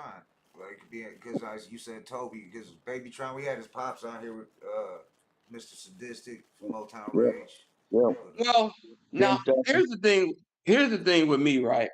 As me being a record man, a lot of like, in my age range, yeah, I should live in the golden era. But these new artists, I like them. I see their style. It's not like I'm not gonna base Baby Tron on like the Biggie cadence. I mean, and that's the thing, man. And this is I kind of really feel deep about this, and this is why we'll talk later about a platform that I've been working on it since the last time. But here's the thing: while we all got in hip hop, we were like renegades. It's like we didn't want to like be on the mainstream. We had our little cassettes and our moms and dads or our grandmas. We had songs that we couldn't play in their car. It was hip hop is being rebellious, and you have a problem with authority, not police. Well, sometimes police, but most of the time in school and yeah. So no, because my mama used to drop me off at school playing "Fuck the Police" every morning. She was one of the coolest. I was hiding my 2 Live Crew album from my mind shit when I was a kid. But I get what you mean. Shit, that's who bought me my first 2 Live Crew tape was my mama. Yeah. Rest in peace to your mom. Rest in peace to my mom. She just passed. Passed this June on the 3rd. Oh man, all blessings, man. My condolences. 60 years old. Oh, hey, I tell you, I lost my mom 10 years ago, and she was 69, and man, that hurts, man. When your parents die, it's like you never get over that. I don't think you should neither, but you never. It's always a memory. Yeah, most definitely. Man, don't you know the other day I almost walked in her room to pass her a blunt. Man. Yeah. Like I literally lit up a blunt and was about to walk in her room and pass it. It was on the same day that we lost a hip hop legend too. Brother Marquise from Brother 2 Live Crew. Same day. For the same thing, heart congestion, heart failure. Okay. Wow. Yeah, we've lost just this past. You think about it, a few months, we've lost some legends. DJ Polo, rest in peace. Chino XL, rest in peace. I mean, and this has been. We've lost a lot, and I'm superstitious, so I'm knocking on wood. We've lost a lot of legends this year. From the DJ, just in the hip hop culture, we lost a lot of wow. Powerhouses, legends, pioneers. I mean, their music will live on. Their names will live on through the Not song. just death alone, sadly. Huh? And not just from death alone, sadly. That's what I'm saying. To like with freaking life instances and stuff like that. Right there. We lost Mr. C. I mean, it's like we. Oh yeah, Mr. C. For Big Daddy Kane's DJ, right? Yeah. Yep. Yeah. I mean, I'm. Not dating. It was like from the 90s. We lost a lot of motherfuckers from the 90s. 90s success artists. We lost a lot of them. Yeah. Too young. Too young. Either to death or prison, death or jail. Yeah. That's crazy, man. Yeah. So I remember we were chopping up last time about Biggie. You got some Biggie. So I know we got some new viewers in the building that weren't watched that last episode. Then you had some stories with run-ins with Big. Where did we begin at, man? It got to a point. It was to a point where the first a lot, you got new blood, I mean new kids in here too. So back before the internet, they would hire companies across America in the major cities. So just imagine 20 major cities: Boston, Detroit, New York, LA, Dallas, Houston. And so I was blessed enough to have an account with a lot of the major labels. Like I told you, it was me, Lamont Hayes, Sean P, and we all had our promo companies, and it was almost like in reference. Some people would be like, hey, Sean P is dope, hey, Lamont Hayes is dope, hey, Mark Hicks is dope. And mind you, we weren't the only 3 horsemen. Like, it's some guys like you, like Rock, T the Pimp, I was just Marcus Howe, DJ Turner. I could go on a whole shout out list of people. We all did promo together. Me, Rock, DJ, and Turner. So we did that together.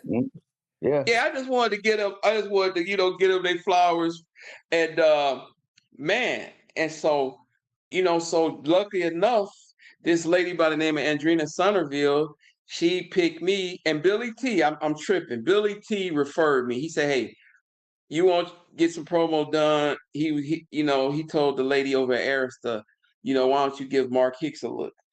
And it just messed. She was like, "Well, I got these new records. I got this record, Craig Mack, and I got this artist Biggie. It's this new label, Puffy.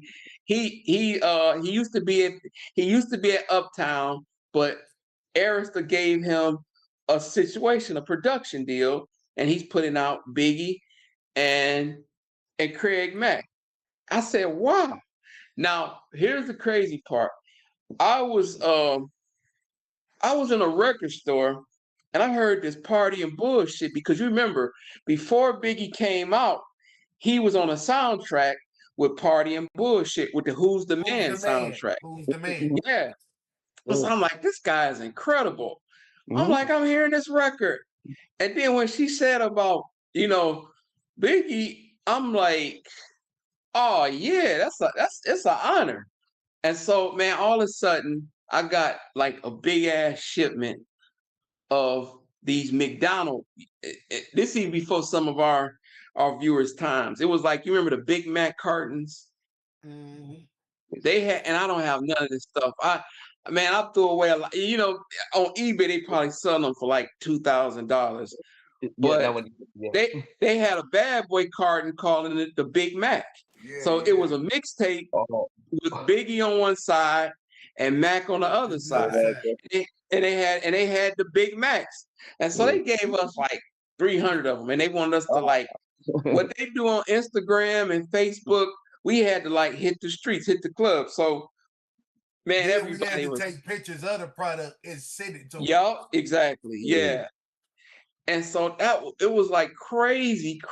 So automatically the streets was loving Biggie. And the funny part was that Craig Mack had a hit. That Flavor in Your Ear was a hit. But people had to like inhale Biggie. It wasn't like Biggie had that hit. He had on his mixtape, he had like Dreams. Juicy. I think Juicy, he right? had like, Juicy, right? Yeah, or that's what I was saying. I don't know if Juicy was on there, but now at the time, and I'm doing it chronologically, the video wasn't out. But when that video hit for Juicy, it started going. And so when that record came out, now what labels used to do, and this is mind blowing, like most of the time nowadays, they just send somebody to the Breakfast Club and they send somebody to, to like a bootleg Kev, and then that's it. But in the 90s, when Biggie was breaking, he had to come to each city for like 4 or 5 days. So I got Biggie for like 4 or 5 days, taking around all the record stores, all the clubs, and now I'm starting to remember. I told this story last time. I'm gonna just retell it again. The first day we got here, they got here, they came in late at night and they was like, "Hey, we want to go to a strip club." His manager and label was like, "Oh, we want to take him to a strip club." So I was like, "Well, the only thing really popping is Black Orchid," and they were staying at that. What's that big hotel? What's the big hotel on Bagley? It's right there by the casino. But it's like it's like a real raggedy hotel nowadays.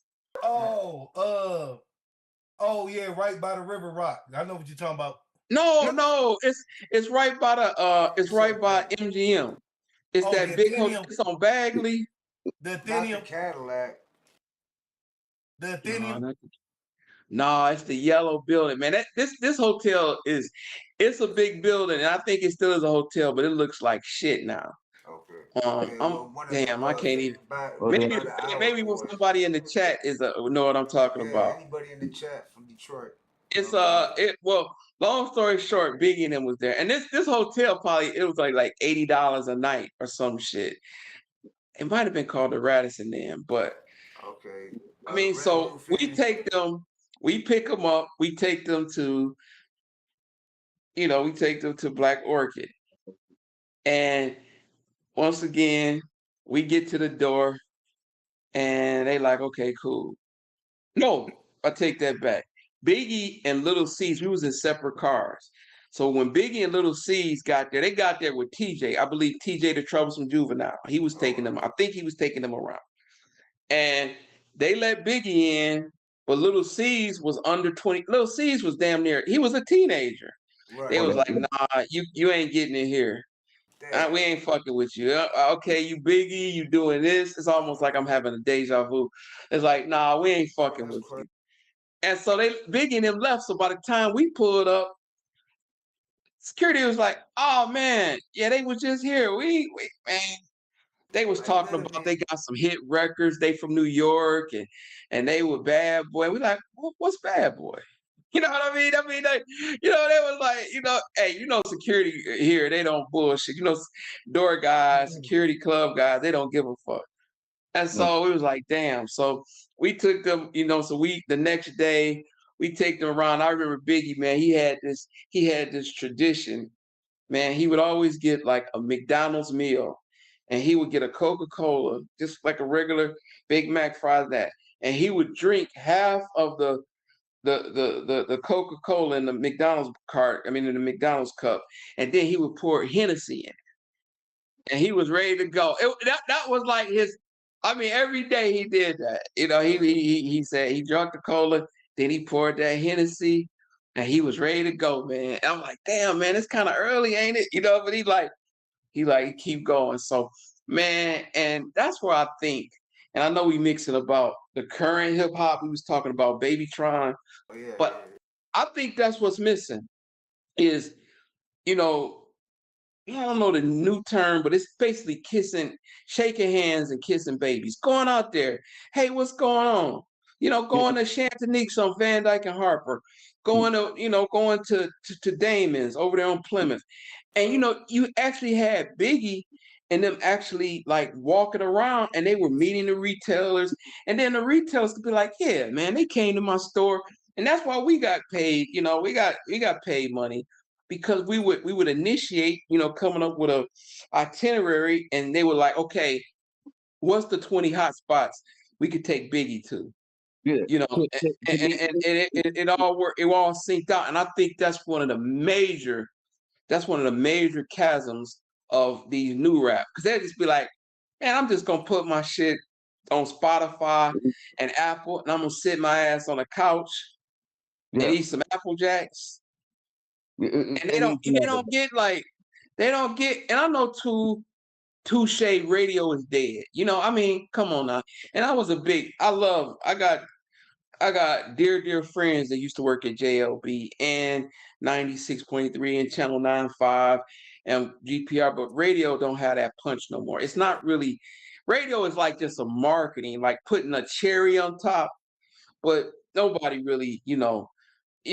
So, but artists like, I bet Babytron has never probably been in JLB, and he probably don't even care to, and it's not even his mission to, but with the new artists, I think that's what's missing. And I think that's where some of these artists from our generation became legends, because they were out in the streets making moves, like retail, barbershops, clothing stores, going to Puffer Reds, all the hot, that makes an impact. If you see Biggie up there doing autographs and stuff and hanging out and shaking hands, and then somebody like the fans, they take that to heart, Yeah. Yeah. So it's and that's what I think and not just Michigan artists, because I give kudos to Michigan artists nowadays, because they're doing numbers. And is it like, do they debut on Billboard Top 10, but they do so many numbers, and they have so much transaction on YouTube and Instagram. These guys are becoming like millionaires, just hustling, hustling, doing this. Hey, we want you to put a post up about, our new drink, and it's, I even see like Jake Paul got that Prime. I see rappers doing product placements. I see some rappers like posting Prime And I know they ain't just doing it for the hell of it. You know, I know that, like, because that's the game, though. You know, Jake Paul team may be like, hey, you know, they see a artist that's making noise. They may tell T Grizzly, like, T, you will, man, put this in, you know, drive around with it, do a couple of Insta stories and go live with it, have a prime on the desk. There you go, you know. And that's like, that's like, as an artist, you always want to make ways to make money. And that's for these new artists. You just can't sit on TuneCore and CD Baby. Nah, you gotta find creative, and they are doing it. These Applejacks and stuff, and they'll be like, "What?" You know, like, and getting mad, like if they don't know who they are. Like, what? You're supposed to know who I am already. Right. And I tell you this, I'm not trying to sound dour. I'm not trying to be a hater because, man, I love the culture and I love these. You know, some of these guys, most of them I've never met before, but it's gonna be some rainy days. You know, it's all cyclical. It's cyclical. You know, I don't care if you get in. You know, you could be popping, you could be doing kick, you could be doing, you know, all of these Twitch and getting money and all of that, but it's gonna be some rainy days. Yeah. And you know, and I'm so dry spells too. Yeah, dry spells, you know. Yeah, it get dry. And for artists, and you know, because sometimes I was watching T-Pain, and I'm not saying he's being disingenuous. I mean, but I know what you talk about. Yeah. He was saying, like, 7-Eleven, I make $60,000 playing video games an hour. You know, he said, like, 7-Eleven say, hey, I got a new pizza.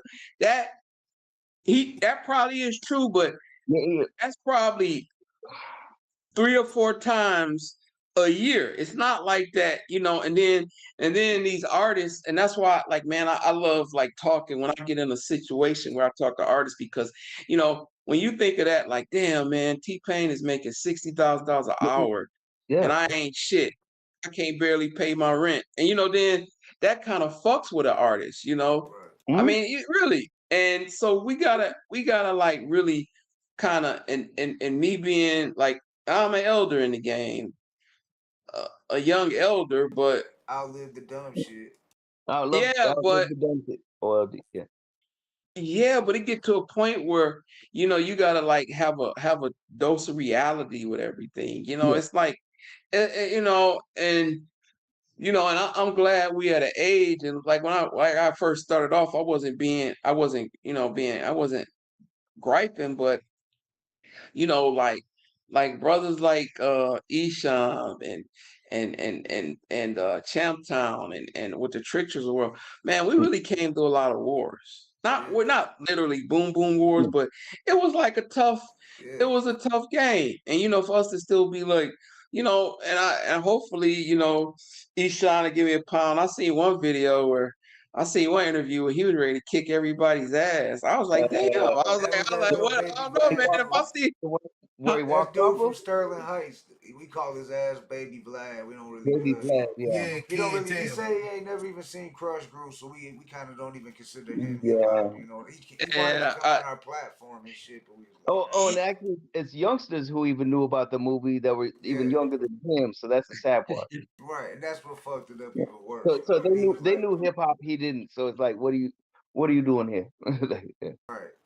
Like he thinks 8 Mile was the first hip hop movie type shit, you know. What are you doing here, man? Yeah, you know hip. I'm gonna have to do my research. 8 Mile's a dope ass hip hop movie. You gotta. I'm gonna have to check it out. I'm gonna have to check it out. I'm not what Crush Groove. Not to play devil's advocate. I play devil's advocate a lot in life, but here's the thing, though. You're gonna have some kids. They're going to. They don't even know you know, hip hop is a very fascinating culture. It is. It is. And you know, you got sometimes people gonna be like, wow. And they may get in the game, you know, I don't know if it's entitlements, but they may get in there like not knowing shit. Like perfect example, right? I've been all my life at record companies. Right. And it's been times where, you know, I go to New York and LA, and motherfuckers are like literally like their nephew said, "Oh, your mom said you need a job. Why don't you come work at Warner Brothers?" And these and there is your director. You know, like director is in my game. That's like a boss, not a boss, but you know. And so they have no clue. I'm talking about. They probably watch Yo MTV Raps like probably 3 or 4 times, and they trying to tell you how to break a rap record. Right. And I'm not like and so I mean, is it entitlement? Yes, but you know, can we like not use them, but can we the vehicles that they provide? Can we take hip hop to a higher level? Right. And you know what's crazy that you brought that interview up with Esham where he went off on dude and stormed off, because you know what it was about was because he kept trying to bring up the beef between him and Proof and Eminem. And Esham just got pissed off and he told dude, like, look, dude didn't even know what part of Detroit he was from. It's in his name, Eastside Hoes and Money. I mean, fuck, he didn't know nothing about him. Like, he was means you already know where. no research on him or You anything. listen to 2 songs, so that yeah. And he was like, I ain't gonna sit here and talk about this shit. He was like, you got me talking about my homie who's not even here to defend himself, and you trying to ask me about. Like, he stuck up for Proof. You know what I'm saying? Like, why you keep asking me this shit? And he got pissed, threw the mic off. He was like, you could take that shit and do whatever the fuck you want with it. Like, that's going on. Yeah. Now you know, and that's the and that's the man. This is a deep. I'm not trying to go off. But say like Vlad. Okay, I don't know if we can say. Can we say his name on here? We'll say Baby Vlad. We'll talk about Baby Vlad. No. Oh, but okay. Like DJ I seen that person. He posted on it. No, he commented on a post on Instagram, right? And soon after he it wasn't his post. It was it may have been Adam 20 or it may have been like rap, like the rap Instagram post, and he commented, and man, like 150 comments like replied him like, "Oh, you a fed, you a rap," you know. I mean, it was like. It was a parade, like less than 5 minutes, because I got there like maybe 10 minutes after it was like some silly shit like, man, that's fucked up. It wasn't like he was. That sounds like some Adam shit, yeah, for sure, yeah. Yeah, and when he posted, I mean, when he commented, man, everybody was like, man, you the fed, I hope you die. And man, I get that. I get how people feel, but now this is a deep one. This is deep. Do you think Vlad has contributed? Well, I'm sorry. Do you think dude has contributed to where one fan kind of got into like, who is this MCA guy he interviewing? Oh, I'm on.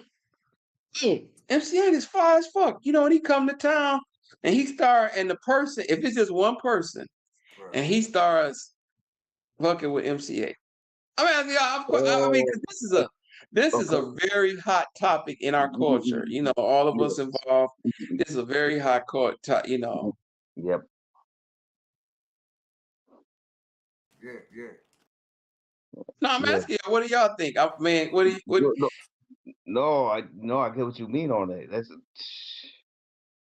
Well, no, what do you? I mean about old boy. No, how we saying feel about when they rock together. Is that what you're saying about when they rock together? Yeah. No, I'm not saying oh boy. I'm saying, do you think he in fucked up ways he's being a honey to draw new fans in? Oh yeah, very much so. Yeah. I was gonna say, without a doubt. That was like they turned Vlad down because he put him out. Like, shout out to Sloan Bone, he put it out there. He said Vlad wanted him to talk about this, talk like certain illegal activities that was going on, and he said he wasn't talking about it and shit. Like, flat out, like, I ain't talking about that shit. Like, that but the people do. You gotta think. I mean, the way I look at it is, you know what you signing up for. Everybody, it ain't new. We all know how he rocks and shit. Like you said, how everybody was calling him a fed, a rat. It's like, I mean, But then, like, we had Cuban Link out here, and he said it's like a thing. They all link up, like him, and then you got like Math off of some of the bigger platforms. Yeah. They're kind of like the Source and the Double XL, how they were Mm. back in the days. Now that's how. Yeah. The So just well, like there could be a good Voltron, like when he was talking about like teaming up, like there's a bad Voltron to match that one. Like almost, there's a. Cause now look what I'm saying, and I'm like, we ain't gonna talk about them dudes though. Yeah, I no, mean, no, I personally don't have a real problem with them, but here's what I'm missing.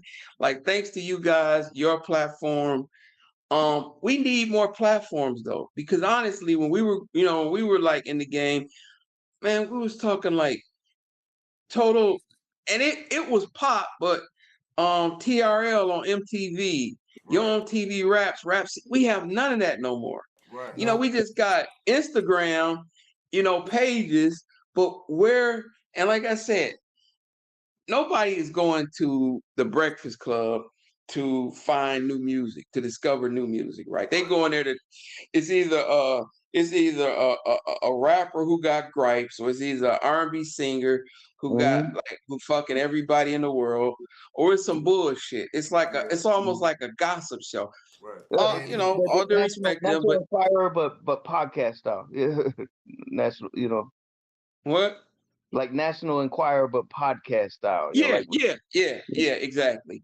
And I mean, it's like, okay, what we got going on here? And so what platforms is really breaking, that's really breaking artists. That's the thing. And we gotta really, because Flex is on every day, but come on, and then he's just segregated into New York. But we gotta really figure how to keep this culture alive. How are we going to break new records? It can't always be about playlisting on Spotify, because I do that for a living. I do Eminem promo. showed an example of that.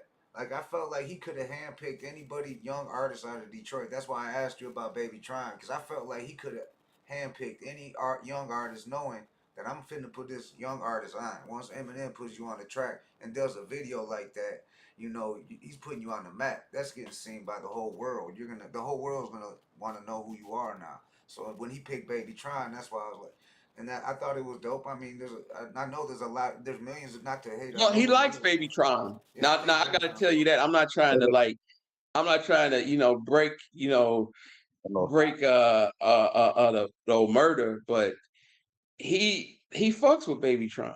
Right. I mean, I'm just saying, literally, he fucks with him. He listens to him, like, not like on no, like when he driving in his car or something and he's like listening, he fucks with him. We need maybe more artists like Eminem that are doing, because you see like Rakim, you see LL, all these guys are dropping, all these OGs are dropping albums now. Maybe they need to start putting a lot of more young MCs that people aren't up on and doing it like that, and that breaks the artist. You know what I love to see? I love to see Esham and Eminem put all the bullshit aside and come together on the track. I think that'd be dope. I don't know, man. I know you see that clip of Benzino saying if anybody in the world he could, dead or alive, he would do a track with, was Eminem. And then we're like a week later, he's talking shit about him. Yeah, see that one? Yeah, that one right there was kind of like, yeah, okay. Yeah, but now it's a lot of history, and I know I seen Benzino like spread it out, but it was like, I'm gonna tell you a story. I don't know if Benzino. I was literally, okay. Let me tell you.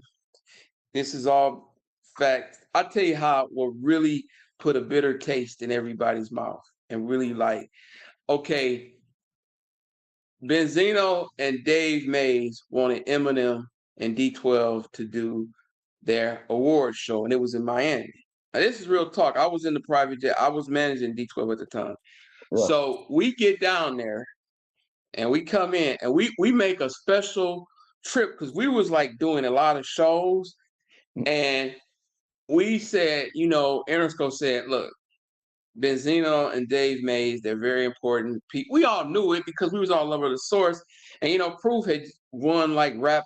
he had won what's that, the Source Award, and I was there at the Source. So you're talking about, with Benzino, I mean, with Benzino, it's deep because I remember how they always used to have a back cover of the Source, and they were on Tommy Boy for a hot minute, and I was at Tommy Boy like during that time. I think Sean was doing it, and I was interning for Sean, so it's a history to a little degree. So everybody, like, Benzino was revered, and so we made a special trip to Miami, and man, I'm just gonna say it, we were treated like shit, and it wasn't Benzino and Dave Mays, it was the production. I mean, we got down there. You got Eminem, D12.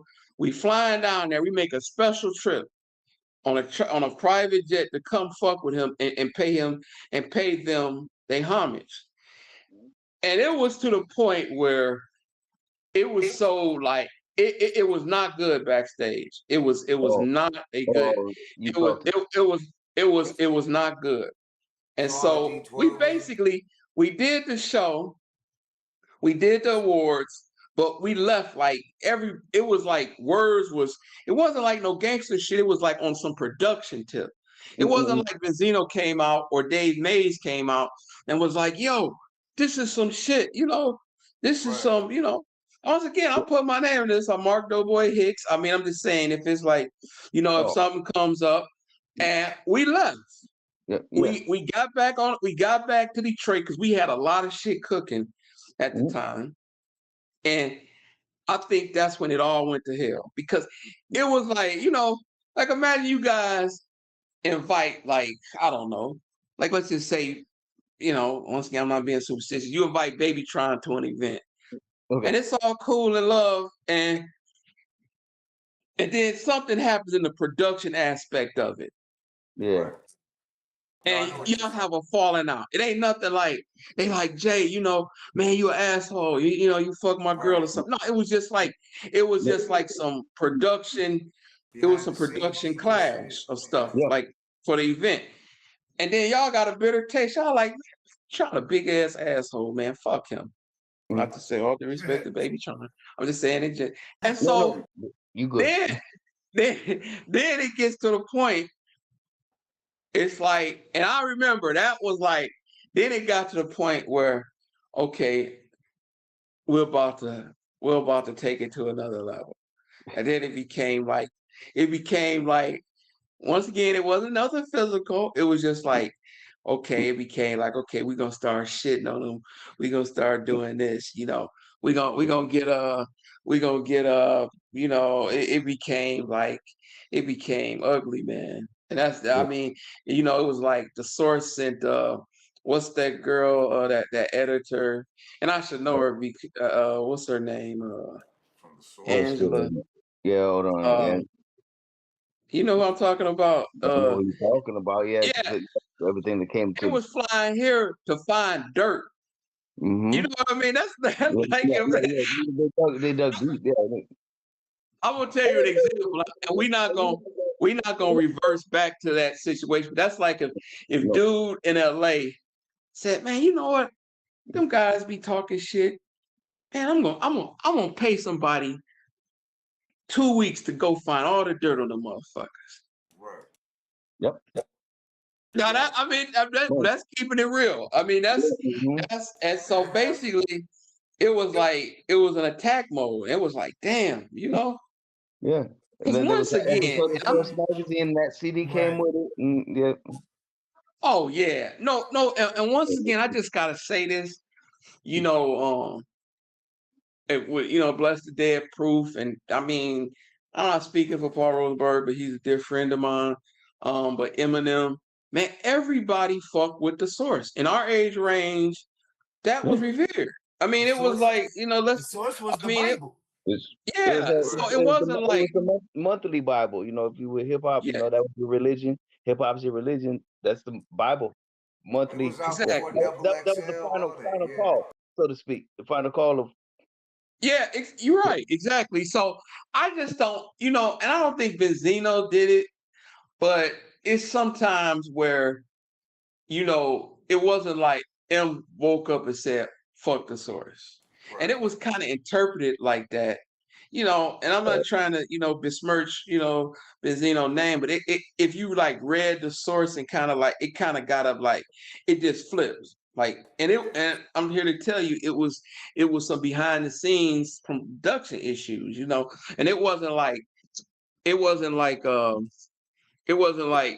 know, it was like, oh, Benzino whack as fuck, or even I don't even think Benzino was like M is whack as fuck. It just was some behind the scene bureaucracy. Yeah, because and that's what the seed of it was. It wasn't like, you know, both Benzino has said some hitting below the belt shit about M, and M has said some hitting below the belt between them, mean about M, but it wasn't, they were revered, but it was like some, and then it got to the point, I remember after that trip, that award show, it was like, oh shit, this is gonna be, you know, like we almost like, and it wasn't, I know this is gonna sound very cliche, it wasn't our fault. So basically it was like, oh, they pissing on the Bible. They pissing on the Bible. What? You gonna piss on the Bible? Oh, we got something for your ass. Detroit to do it though, you know what I'm saying? Because they expect that shit. Detroit kind of got a name for that. We started getting a reputation. Ben had a reputation for that. I mean, yes. Brother. But and so, man, it got to the point. It just got ugly, man. It just became like it was like, man, it was just so. And I don't think, you know, he you know, nobody really wanted that, because why would you go at the time? You guys right, it was double XL, and one could cook with double XL at that time. Yeah, that's right. It was, you know, it was only a couple of major platforms at that time. And so who would want to piss with the source? But I'm telling you, it was like missiles start getting thrown, getting thrown. Because Eminem did have an ad in the source for I Just Don't Give a Fuck. He did have a ad in there. Benzino brought that up. I seen a picture of it where he's standing there and it says, I just don't give a fuck. Before the whole shit, I guess, went down. It had to have been before the shit went down, or it wouldn't have been in there. Oh, when, you know, M was on the source cover like right before that. And, you know, to keep it real, you know, of course, you know, Dave, you know, Benzino was like an artist, but everybody knew he was a businessman, and he was an astute businessman. But Dave Mays was the guy who was like, he was an industry head, you know, so basically Dave Mays was, you know, well, not was, you know, I know Dave Mays is still a strong guy in the game, you know. Yeah, he got his thing with Shug, that podcast. Shit. Yeah, and he was a businessman, so why would you want to piss off one of the most influential people at the time in hip hop? It wasn't like it was designed like, you know, and that was the funny part. And, you know, at the time, you know, I was managing D12, and it was like, it was on, and, you know, it was on and popping, you know, I mean, in terms of, we was like, oh shit, it was like we had to go into preventive measures, because, okay, now we got the source as an enemy, which is, okay, great. You know, everybody is grown men, and then, you know, people ain't going to be like, oh, we're not going to just go home and go to bed because, you know, we don't have you know, the source not rocking with us. We kept it going, but, you know, it was an unfortunate incident, you know, and it just like it spiraled. That 5 mic shit was some bullshit, you know what I'm saying? I think everybody. Yeah, that was another element to it. Element. Like they say now, cat. That's cat. That was cat. You know what I'm saying? Yeah, man. It you know, and you know, kind of touched on that a little bit on the last album, you know, about the whole. Yeah, and it's just like, but now it's just. Man, I think, you know, the late Proof said this, and not speaking on my God, but he said, man, when you say you don't have an ego, that's your ego talking. And I think that a lot of the stuff with, you know, like with the Esham M or the Benzino M, they all are creators, they all are artists. So I don't know if they could like really, I don't know. That's a deep one. I can't answer that question. Nobody can answer that question. But I think, man, still waters run deep. I think that, you know, if you're an artist and somebody shits on you, you take that more personal. You know, it's not like I'm building a roof on your house, and you're like, hey, Mark, that roof is kind of slant, and you paying me for a service, you know, to put I'm you building me to be a roofer, right? And I'm like, and you coming like, Mark, I ain't feeling that. Now, as me being a businessman, I'll be like, okay, we gonna fix it. But when you talk art, like if I say, hey, you know, one of you guys pay me to do a picture for your front room, and you're like, oh, this some shit, this fucked up, man, my 5-year-old daughter could do a better job. That's it's different. It's different. Like it's different from you critiquing a roofer because you paying him for that. But if you're an artist, and that's why I get with the Benzino, the M, the Esham, it's more like it's like that. I just man, I've dealt with artists for over 30 years. And I noticed it's a difference when you talk about an artist. You know what I mean? And it's totally different. And so I don't know. I hope for the best. I'm one of them, I'm an affable type of guy. I like the future. I laugh at the future.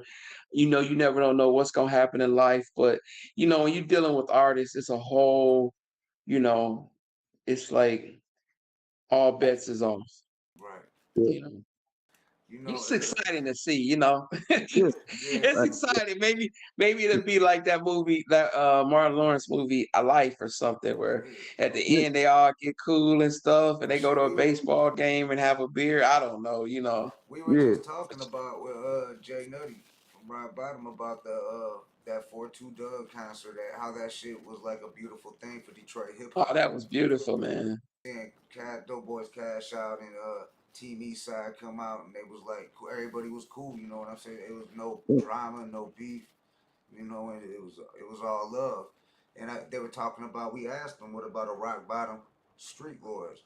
And I mean, he was saying that before, if you would have asked him this back like some years ago, he would have probably said no. But he said now, I think that it's possible. You know what I'm saying? He said he knows Detroit wants to see. What about yes, rest in peace, Proof. What about a D and rest in peace TNT? Could there ever possibly be like a D12 like Nodis thing? Because I see Esham and Mastermind just started doing shows again under Nodis and like doing like a D. Could there ever be something like that for Detroit? You know what I'm saying? Well, to keep it really real, and this is like no insider information, but as you all know that the 9 stepped away from the group, Bizarre stepped away from the group. And so really you got Conniver and Swift, and those guys are doing amazing things. They overseas. I just think they was in Dubai. I mean, they're keeping the tradition on. So proud of them brothers. But it would be hard to. So basically, what are you saying? You saying that is it going to be a Esham, Esham's Conniver Records type thing, and maybe the artists that rocked with RLP at one time, like like from the Dead Flowers album. When you think of that, the artists from that album, you got Drunken Master, you got Mo Baddis, you got Dice, you got artists like this. You know what I'm saying? And you got, it'd be. I can see like Eminem probably is thinking like he would be on a higher caliber, whatever, looking down. But I think it'd be dope for Detroit. Would love to see it. But as like in D12, we know. I mean, it's probably. I mean, they're doing their thing, but you got Obi Trice too. I mean, you got Obi in the mix. I know Obi's doing his thing across seas too, doing it.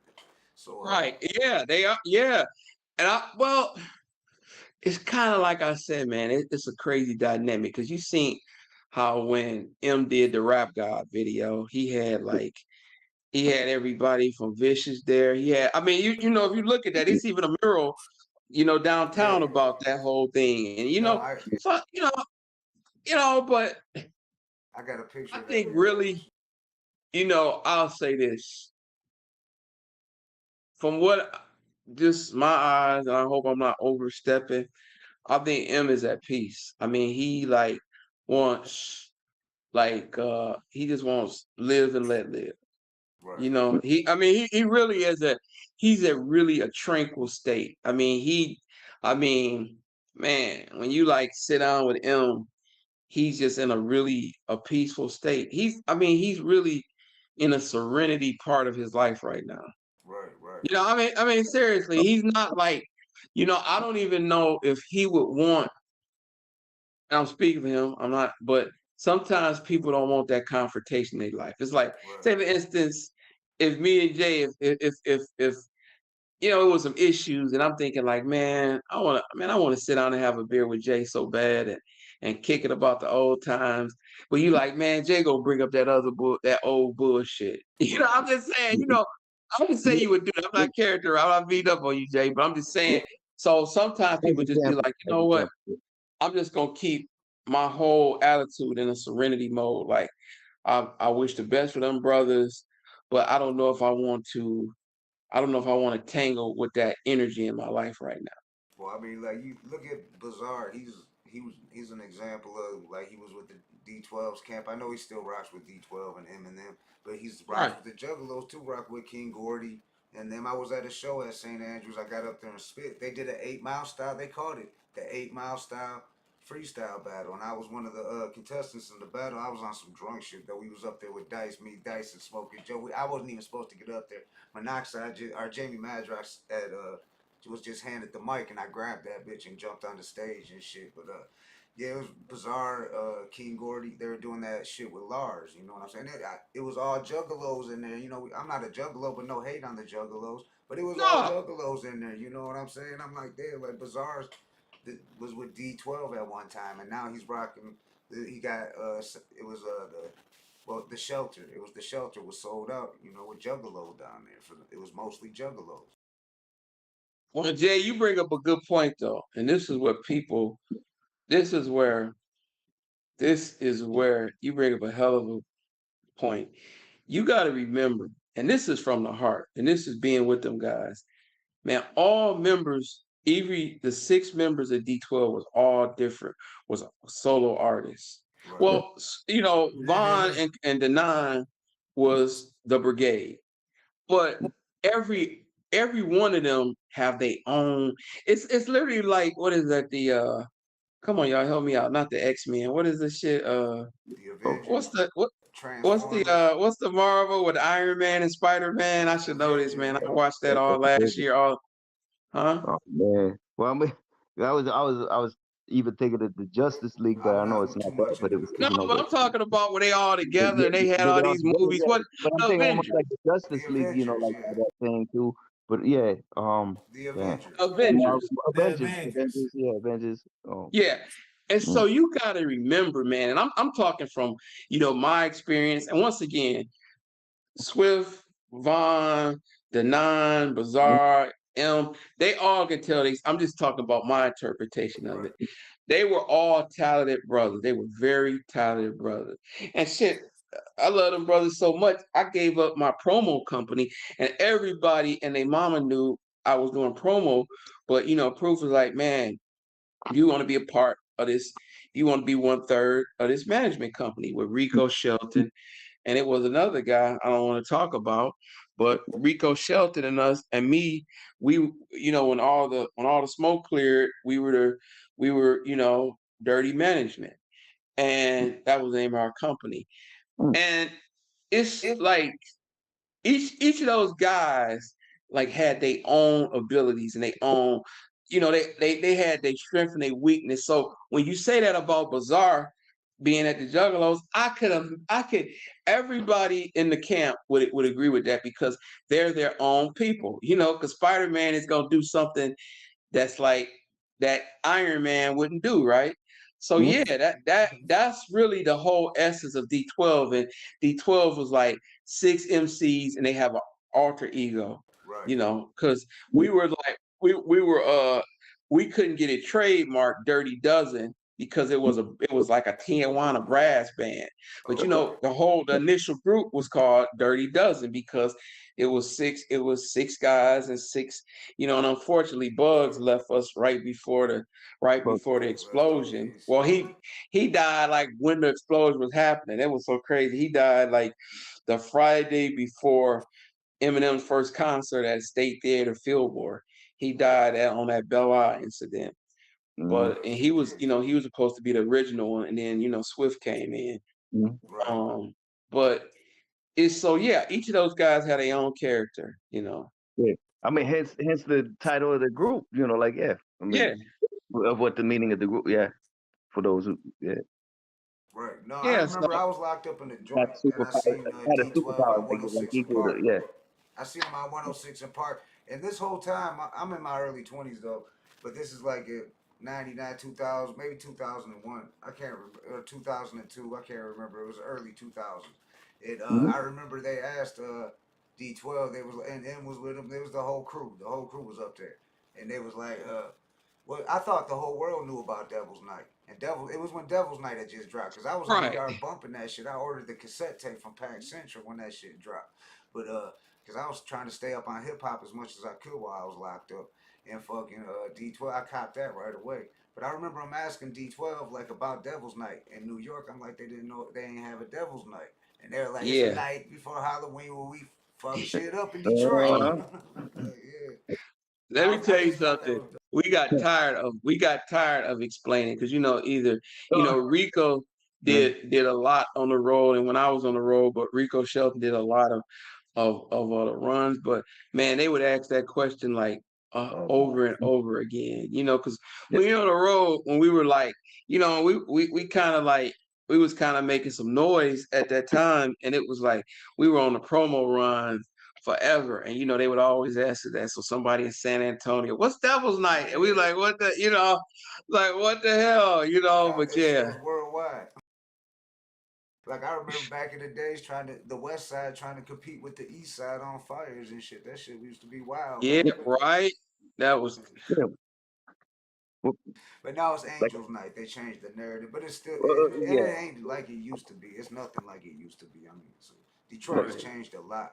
Like I first heard of it from the actual like unsolved mysteries and stuff. First hearing about that, and Esham samples that in the, you know, the Devil's Night song, from what I remember. Robert Stack Wasn't that on Dead Flowers? No, Helter Skelter. Helter Skelter. The other stuff. Back in the house, the Devil's Night. Now give me some I remember hearing about Devil's Night like before Esham came out, but I recognize that sample where it was like, that's Robert Stack. He's on every year, you know, like in Detroit. Yeah. Unsolved mystery. Yeah, that's it. Yeah, you're right. You're right. That's hard. Man. Yeah, every year in Detroit. And it's like, Devil's Night. But I just thought I felt good being from Detroit, and I was locked up at the time in Marquette, way up north and shit in the UP, and it just made me feel good that there was somebody from Detroit representing not 106 and Park, because you didn't see that, you know what I'm saying, till Eminem and D12. I mean, shout out to everybody, like you said, Esham, he was getting played by the radios. I mean, he protested the radio stations and shit. So I mean, really. Oh yeah. I mean, let's keep it real. I think and I don't think, I can't remember which one is which. I'm probably each trying to say it was him. It probably was, but you remember in Dead Flowers, he had the radio station's call-in numbers in the cover. Yep, he did, right? Yeah. Dead Flowers. It said this is their request line. Then it was like this their business line. They whole ass gotta answer that. Yeah. I know Sunshine, when that was on Kill the Fetus, I know that was getting radio play, like worldwide radio play when it dropped. He had a couple joints. What was the other one? Digging on the Down Low. I think that got national. He wanted to dig it, on the down low. I mean, he had a couple joints that did make it worldwide. So I mean, and for how he was grinding, doing it without the machine behind him, I mean, you got to give him his I hope he do a doc. Do he got a? I hope I'm not. Do we got a documentary out? Because I mean, he need one on YouTube with him and James. Was is him and James? Yeah, of a. What's it called? Indie label. Of an indie label. Death of an indie label. Yeah. And it's dope. It's a dope ass. It shows the I've watched it several times. Yeah, so like it shows old like clips of like Esham and Kid Rock doing promo runs and shit at record stores and the shit. You see a couple headbutting moments too, you know, like between James and Esham. Wow, you know. I'm gonna watch it. Yeah, I'll send you the link. You can find it, you know, like Yeah, it's in sections. Yeah, on there. Yeah, it's like 2 sections. It's like a 2-part, I believe, a 2-part Yeah, record. we'll send you the Yeah, the because there's title. a part where just Esham's driving with James, you know what I'm saying? They're just Mhm. chopping it up, just riding around Yeah, Southern but the Mount, giving a button hits history too. The lesson on button hits, so Detroit. it's like, and it's not made up. It's not staged. You the reason. You the You the reason we reason, fucked yeah. up like this. Told You you. and your fucked up decisions. Yeah, Esham was going in. Yeah. So there's some hot moments. Like actually through the whole thing, there's a couple different moments. Yeah. Cause you know me and Esham, you know we Jesus Christ figures. Well, Esham, man, and that Esham, and I've been shouting out a lot of people, but from my hometown, from Highland Park, Right. Chaos and Maestro. Yeah, some I was, Maestro. them guys, like, the people we were talking about all in this time, man, they gave like people like me, they was like, okay, this can happen. Because can you imagine if we lived in like Wyoming or Idaho, and we wouldn't have like a Esham or like a Chaos and Mike, because Chaos and Maestro, they were really like on BET, and they were charting too along with Esham on Billboard, and it was like, man, that gave like, and I was really really young at that time, and it was like, okay, and they was on Rap City. yeah, and this gave like we could really do this. I remember like my friend, this is before I had an ice cream truck. This is a long story, but my friend had an ice cream truck before me. And I remember we would go on we would go down the street because we was, Don Rico, that's Chaos. He was a few years older than me. And we would like be selling him ice cream and stuff. And it's like, dude, this guy I'm selling ice cream to is this guy's on, just a guy from the hood, from Highland, my hometown. So that gave me a lot of it was inspirational. And seeing Esham doing stuff, it was all of that was very it was inspiring, man. Right. I just wish that man, I think, no, not I think, I know like platforms like you guys help, but I just wish it was a building block with the old school of the way, because we have so many people here that are like such pillars in not just Detroit, but hip hop, like the buildings, like the building of this. And I just wish like the young artists, because you guys don't know, part of this research I'm doing for this platform I'm working on, Up North Heat. I had to do a lot of research, and it's probably gonna premiere this year, but man, it's so many artists, like new artists, and I'm not trying to separate, I'm not trying to segregate, but you're talking about the new artists, like say like from Days Low on up, man, it is so many of them that are like making dough. I mean, it's really wild. I mean, they're making like, man, 50 times what like back in the day. And it has, but we didn't have them kind of platforms, but it's so many ways these new artists are making money. And are they the dopest artists in the world? Not all of them, no.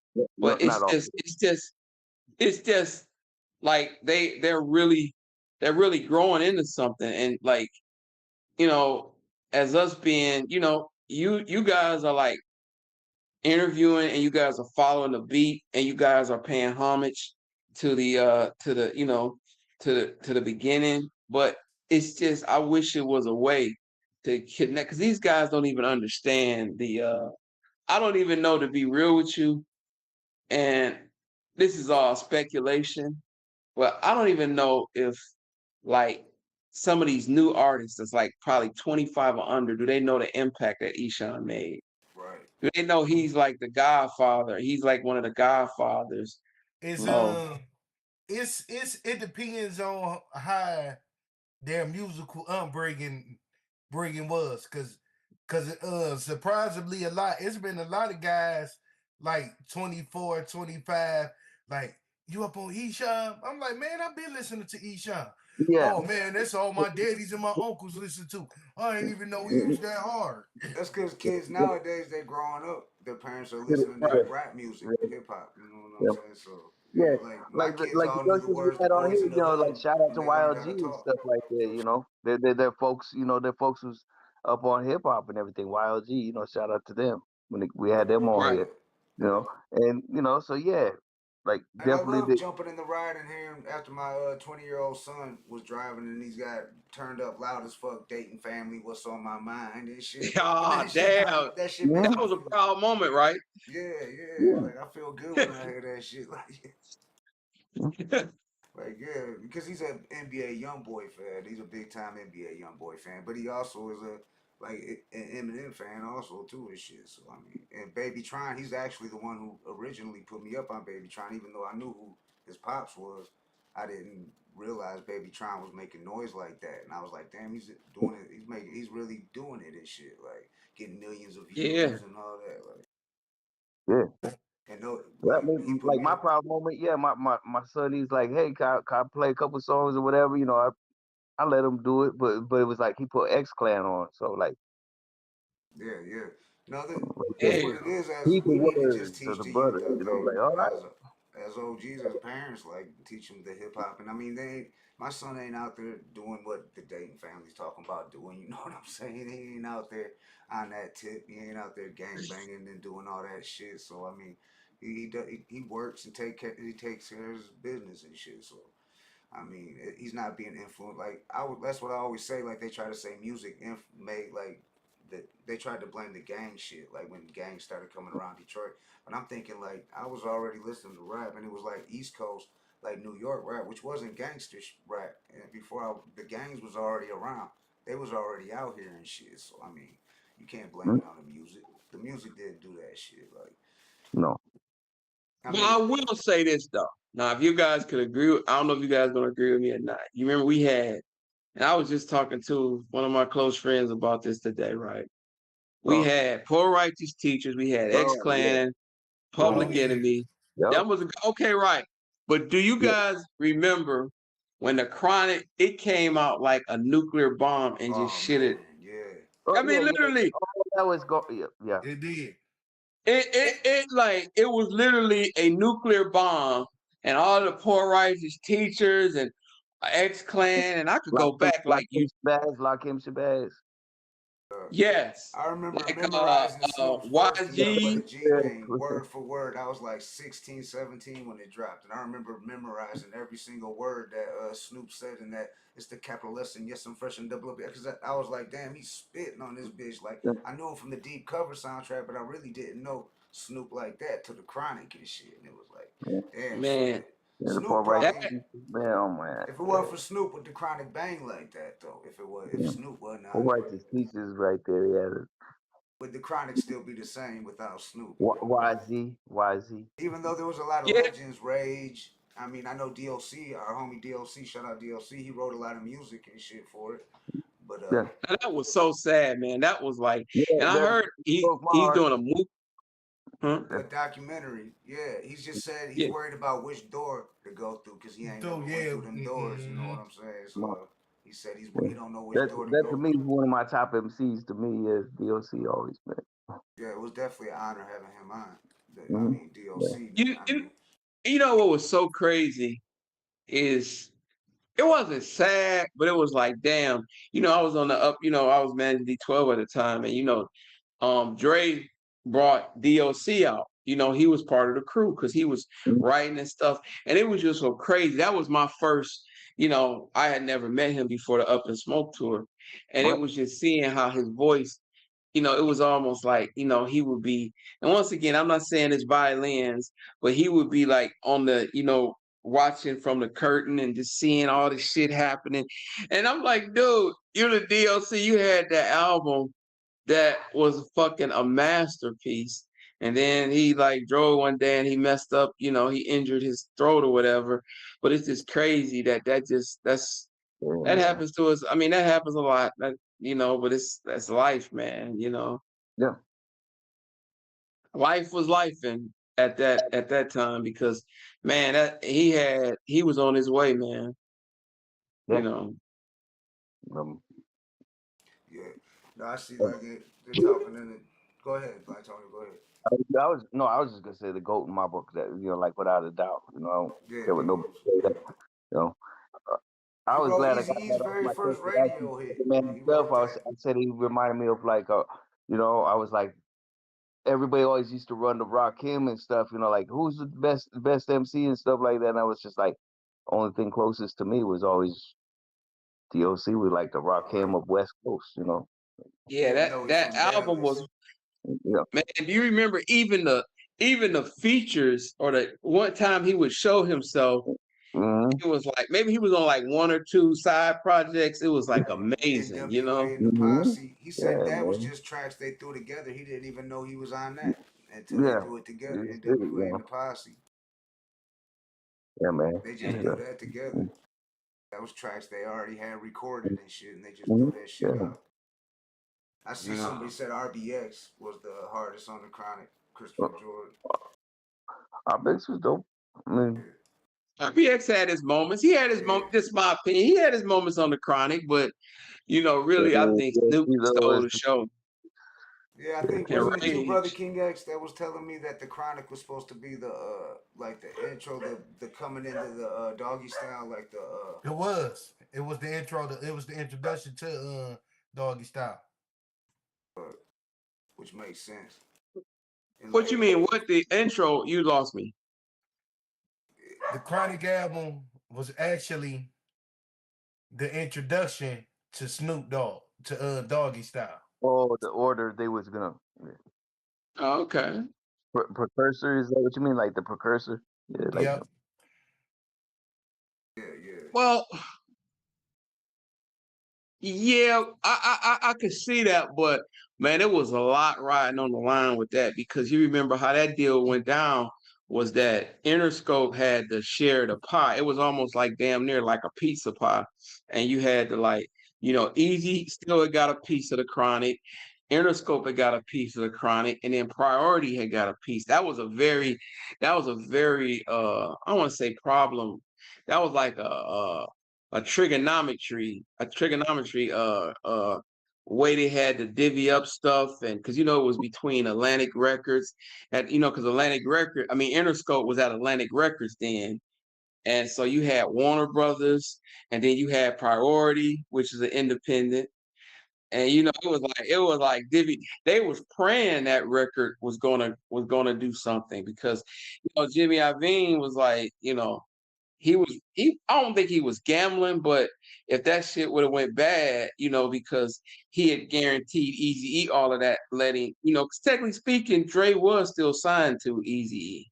Right. And they just worked the deal out, to make all parties happy. Yeah.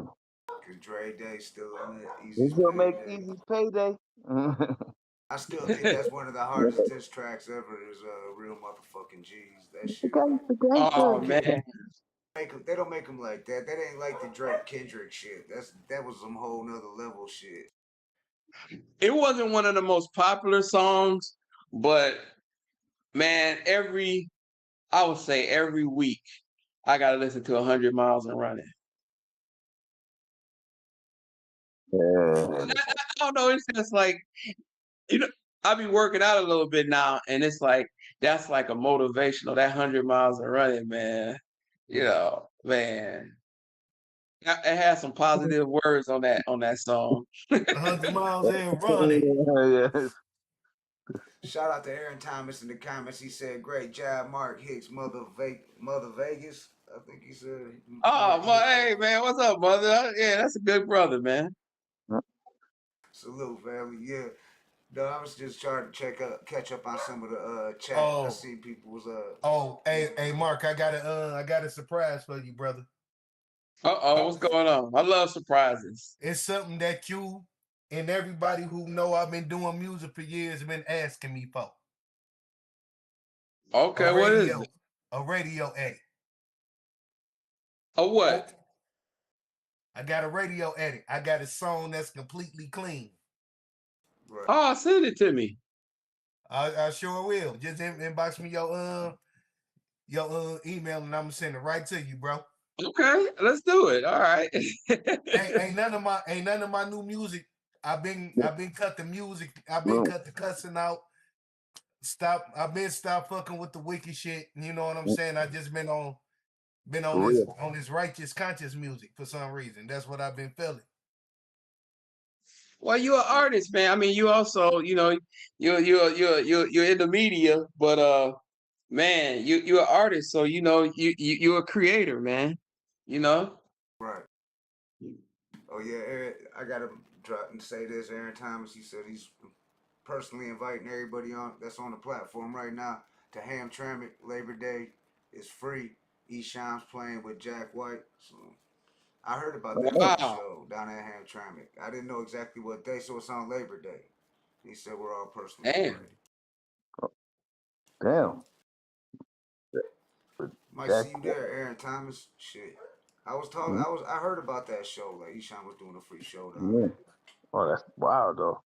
Jack White, you talking about Jack White from Southwest? He went to high school. From my the boy White Stripes. From the White Stripes. That's what I'm saying. Yeah, that's what I'm thinking. The guitars from the White Stripes. That's what we talking about. Yeah, he went to school with my homie Montecchi. He was a few years older than me, but he went to Western High School by Clark. Yeah. Wow. That's pretty wild. Yeah, no, definitely might take you up on that, Aaron Thomas, on that invitation. Yeah, for sure. Yeah, most definitely. So no, if y'all got any questions for Mark Doughboy Hicks in the back. Any questions? Yeah. So you still doing the producing, all that kind of stuff? Like, Well, like me now, I'm into like more private sector promotions, like if, like I got like clients that I do like label bills and, young and new artists, another thing that I'm doing now, I'm going to get you guys some bread for advertising, but I'm like part of this mobile billboard. I don't know if y'all seen all the billboards we use for the Eminem records. Yeah. Those mobile big ass look like transformers. I made a short out of it. I videotaped it. I seen it. It was going on the E-Way with the video playing. Toad. Yes. Yeah. Exactly. Well, I'm doing some. I'm doing some business with them guys, so that's kind of keeping me busy. We want to expand into different, into different things, and we working on a couple of things. Like, kind of like they got right now, they have their own lane, but I'm gonna add some different, lanes. Like that's mobile billboards, Michigan. So I got that going. We also got mobile billboards, Midwest. We got like it's the biggest fleet in the Midwest of those. We got like 15 trucks. So we working on that. Because it's all about marketing is in my blood. Promo and marketing is in my blood. So any kind of different avenues to get, to promote, I'm in it. So we working on that. It's like, it's gonna be good. Mobile billboards, Michigan. So we check us out. We on Instagram. We got it's the website too, mobilebillboards.com.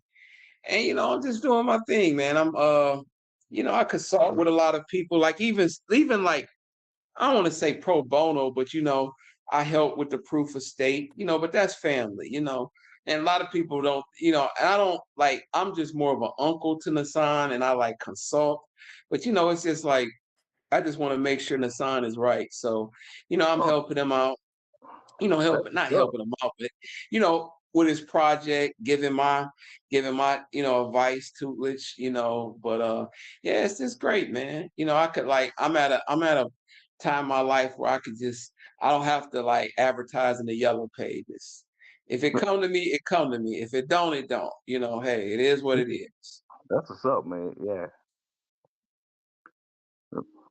I don't have to spend a lot of money on busted car windows no more, because when you're in the music game and in the strip clubs, you get a lot of busted car windows from nice young ladies who have issues with you. So I don't have that bill no more. We talked about you and Proof hitting the strip clubs last time you was on here. How y'all used to hit the club, the gentlemen's clubs, now the titty bars.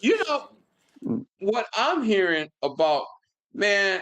I can't reveal my sources, but man, I heard we in the last of the era of strip clubs because I'm hearing like next year, like May of next year, it's gonna be so hard for a dancer to get their cards in Detroit. They're like it's like they gotta get a criminal check.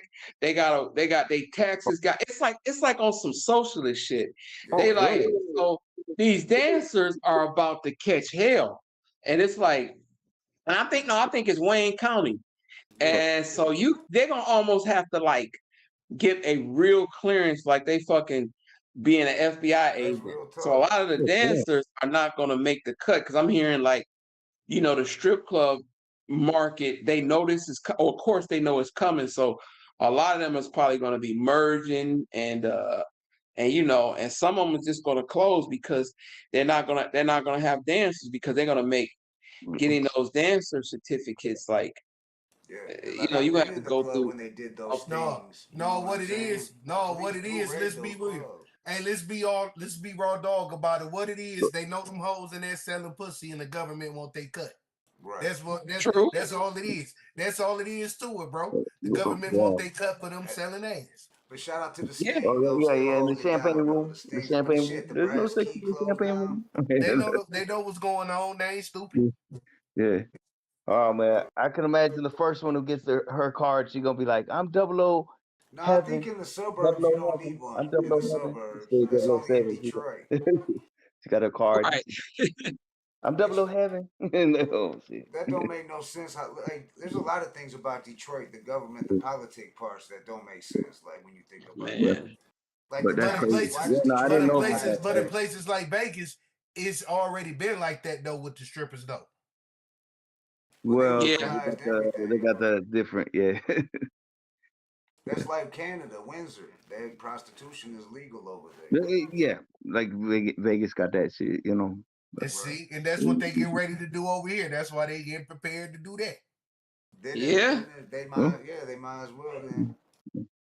That'll fix that whole getting your car situation and shit. Man, can I see your card? And it's like, oh man. Right. Yeah, the shows and shit, and after parties and all that shit. Yeah. Yeah, we like to talk a lot about like, especially like West Coast, our West Coast guests, like, cause New York does got a little bit of a strip club. Hey, not a neighborhood cop can't say shit to you when he see you at the whorehouse buying ass. Like he can't say shit. What you doing? What you doing in here? Keeps hitting me up, telling him to book him at one of these strip clubs here in Detroit. Like, I need to get at the promoters and shit, this and that. Like, he showed me he's on the tour now with Bone, Game.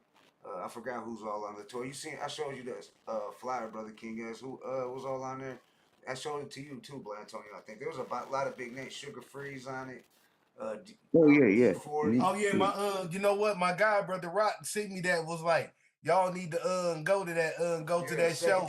And no sooner than you said that, you called me and said KK said he wanted us there. Yeah, he said he wants us to roll up there with him when he comes through Detroit and shit. So when that tour comes through here, I forgot. I think it's in October, the date, sometime in October coming up. So it just December. It's December. Oh, is it December? I knew it was because it was still a minute away. It wasn't coming. Yeah, it kick off in October in LA. Oh yeah, and Game's the headliner and shit. E40 and Game, and they got Bone Thugs. Bone Thugs is the only Midwest group on there. Everybody's like West Coast legends on there though. A lot of West Coast legends. But the West Coast rocks heavy with Detroit, and always has. I mean, shout out to our homie DJ Los, who's like a regular on here. DJ Los, that's my man. He is. I mean, for one, he still look like he's 15 years old. Yeah, don't he? Yeah, but man, you think that brother was around in the 80s, and he's been one of the most consistent artists. And as a producer and a DJ, really, people got to really like sit back and think about Los, because I mean, with Easy being all of that, and you just think like, damn. Yeah. But once again, I mean, his dad, was one of the right there. Yeah, because they was with World Class Records. Giving the props, that's where like, Yeah. Yeah. So if it wasn't for him, yeah, well, you had Chaos and Maestro and what's Mercer's Amir. Yeah. Merciless Amir got a new project out. He just dropped. That's He crazy. was just on the cover of the Metro Times. And I can't forget our homie, the neighborhood shit talker, Dice. Yeah, that's our brother. Yeah, oh yeah. That's my guy. That's my guy. Now wait a minute. I just want to be clear. I don't think Merciless Amir was with World Class, or am I wrong? I don't think so. I know he worked with him though. But he might have been for a stint. He might have been for a stint. He worked with him. He worked with him because I know he was on past the 40 ounce. Right. Oh yeah, he fucked with him. Because it said featuring the Raw Dog Clan. And on past the 40, it was him. It was him, Mercer's Amir, and Maestro was on there. A lot of people don't know Def Jam wanted Dice. They hollered at Dice. Def Jam was trying to get at Dice. Well, that's man, that's what I was saying. It was you know, the way these Detroit like World Class Records, Esham record, you know, all of those Real Life, man, they were running like a professional label. I don't know what was in the water here. Well, maybe it was the whole blood of Motown and all the old groups, you know, even the rock groups. You know, it was like organized, you know. So, you know, those. So when you got a professional situation, and then you see Dice, they like, oh yeah, let's take a look at that. Right. But I do remember that Merciless Amir. And maybe when you guys, you know, y'all guys have him on again, because he's been on here already, right? Yeah. That's right. Jack Frost. I think his dad like had a record company, or his dad was in the music industry or something, and his dad like put out A Day Without a Rhyme. I could be wrong. My memory could be. That might be. I think. Oh, that's another thing. Speaking of Metro Times, it's an article about the relationship with police and Detroit hip hop. Like it's an article, and I'm featured in it. A couple of people is featured in it. Lamont Hayes, you know, my partner Con Centuri. He wrote the same guy who did the Dice article. He's writing. I mean, he did the story about the fucked up. Well, he didn't say fucked up, but it was like between Detroit police and Detroit hip hop. It's always a situation. It's always a problem, right? If it's a concert or some way, the police, Detroit police, and we just kind of, it was a precursor to what you said about, you know, Detroit, you know, Detroit just, when you talk about Wayne County and strippers, but you know, it's a deep article. It's on Metro Times. It's about Detroit police and Detroit rap. Like, why do it always be? It's always some shit, you know. Yeah. We'll have to check that out. When was that? Like, where can they? Oh, this was last week. It's in Metro Times. Oh, so it's recent. Yeah. So it's even recent. I'll see you guys the article. I'll see you guys the article. Please do, yeah, because I want to check it out, man. Yeah. Most definitely. Yeah, but it's, you know, it's like so wild how. I mean, like NWA, you know, like when they got busted for "fuck the police" was in Detroit. So yeah, exactly. You know, so historically, the police hated the hip hop, but then you had certain cops that was better not do that song. Like, you know, better not do that song. Boom. Yeah. Wait a minute. Did you guys have 187 on here already? 187. Oh no, we haven't. No. You talking about from Blah. Yeah. But no, we haven't yet. No. I'm gonna tell you, this is gonna be in the Mark Hicks biography. Right. Okay.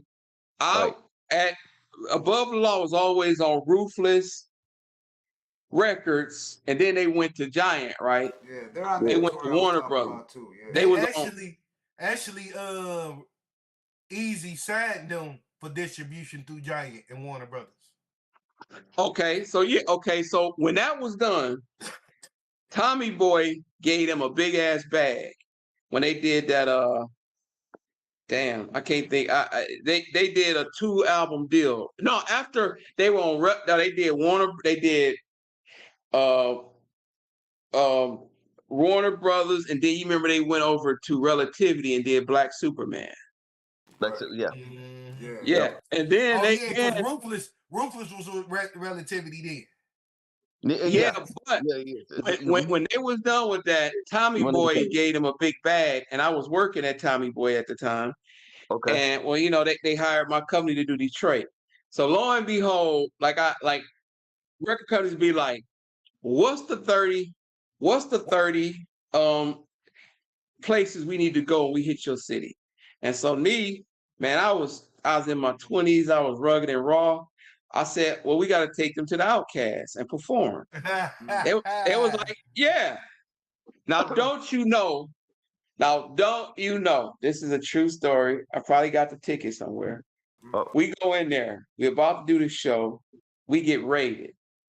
So above the law, it was like 200 of us. We on the ground, on that concrete ground in Outcast, the motorcycle club.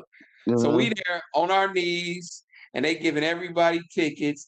And the one thing that above the law didn't get a ticket. One of the cops knew them. They said, "Look, you guys get out of here." Oh, shit. But they said, this fat motherfucker, we giving him a ticket. So they gave me a ticket. And now, lo and behold, I go to court, and didn't have an attorney at the time. I go to court. You know, they giving everybody, you know, because I guess we all was there the same day. You know, they didn't arrest us. They just like, you know, they said we were trespassing a blind pig. Yeah, so a lot of us, blind pig, blind pig, huh? Yeah, the blind pigs go back to the 30s and shit. Yeah, no, I know. Yeah. I thought you said a blind pig in Ann Arbor, but there is a club in Ann Arbor called that, I think, though, the Blind Pig. There is a club out there called that. Yeah, in Ann Arbor. Okay, so I'm at 36th District, and I'm sitting there, and I'm like, Your Honor, I was working. You know, I get to, you know, they giving everybody $50, $75 tickets.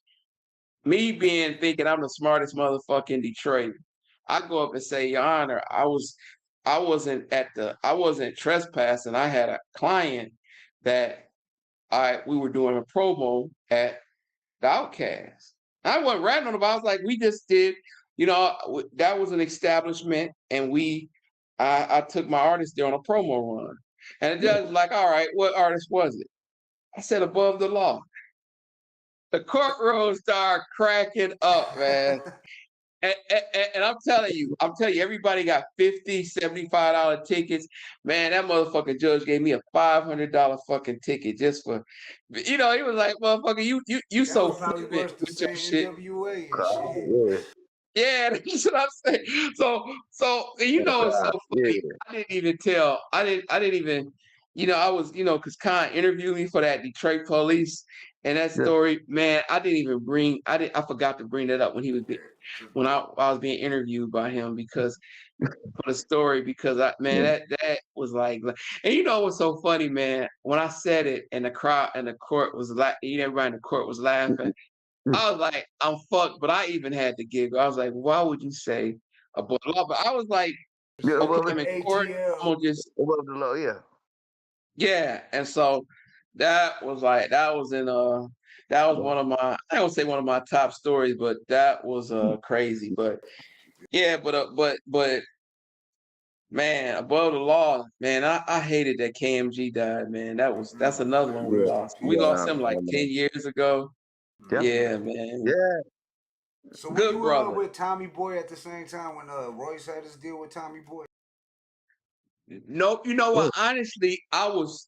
You know how that Royce said, yeah, I was, but like I was on my way out, or I was resigning my position because I was taking, you know, I started managing D12. And it wasn't just me, it was a guy by the name of Rico Shelton, because, you know, D12 was comfortable having their own managers. It wasn't like, Proof could say, "Oh, I want Mark Hicks to manage D12." Then Bizarre would be like, "I want my manager to manage D12."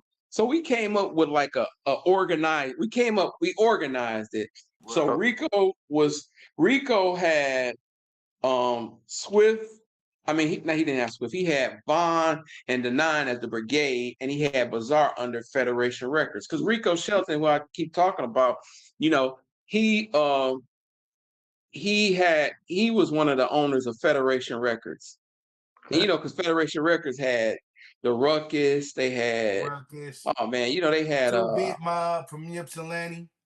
Yeah, exactly. They had they had some shit. They had the Ruckus, they had Bizarre. Like, the Bizarre album, the one right before the Eminem explosion. They had that. I remember Bizarre Yeah. way back from like St. Andrews, all that's before M blew up and shit. I remember Bizarre's like you said, the Attack of the Weirdos, that album. I remember it Hush and them too, the Ruckus. I remember them way back in the days doing shows at St. Andrews. Not knowing Detroit is just like Lebanon. Hush was with Geffen, right? I believe he signed with Geffen. I remember I think Rico and them even had Binary Star. I don't know if y'all remember them. Binary Star, I remember Binary Star. Star. Yeah. Unparalleled. I didn't mean to interrupt you, my bad, Mark. No. So Binary Star, Unparalleled. I remember Unparalleled. Yeah. Yeah, man, and it was so it was a lot to that because I was managing Proof, and Proof was like, "Yo, I want this." So they was like, "Okay," Proof's like, "Okay." He brought me to the table. Bizarre brought Rico to the table, and then Swift I can't remember this guy's name, to be honest. Swift had a manager, but he didn't last like 2 weeks because we was forming a team. So with that, we all like just came together and like Voltroned up, Yeah.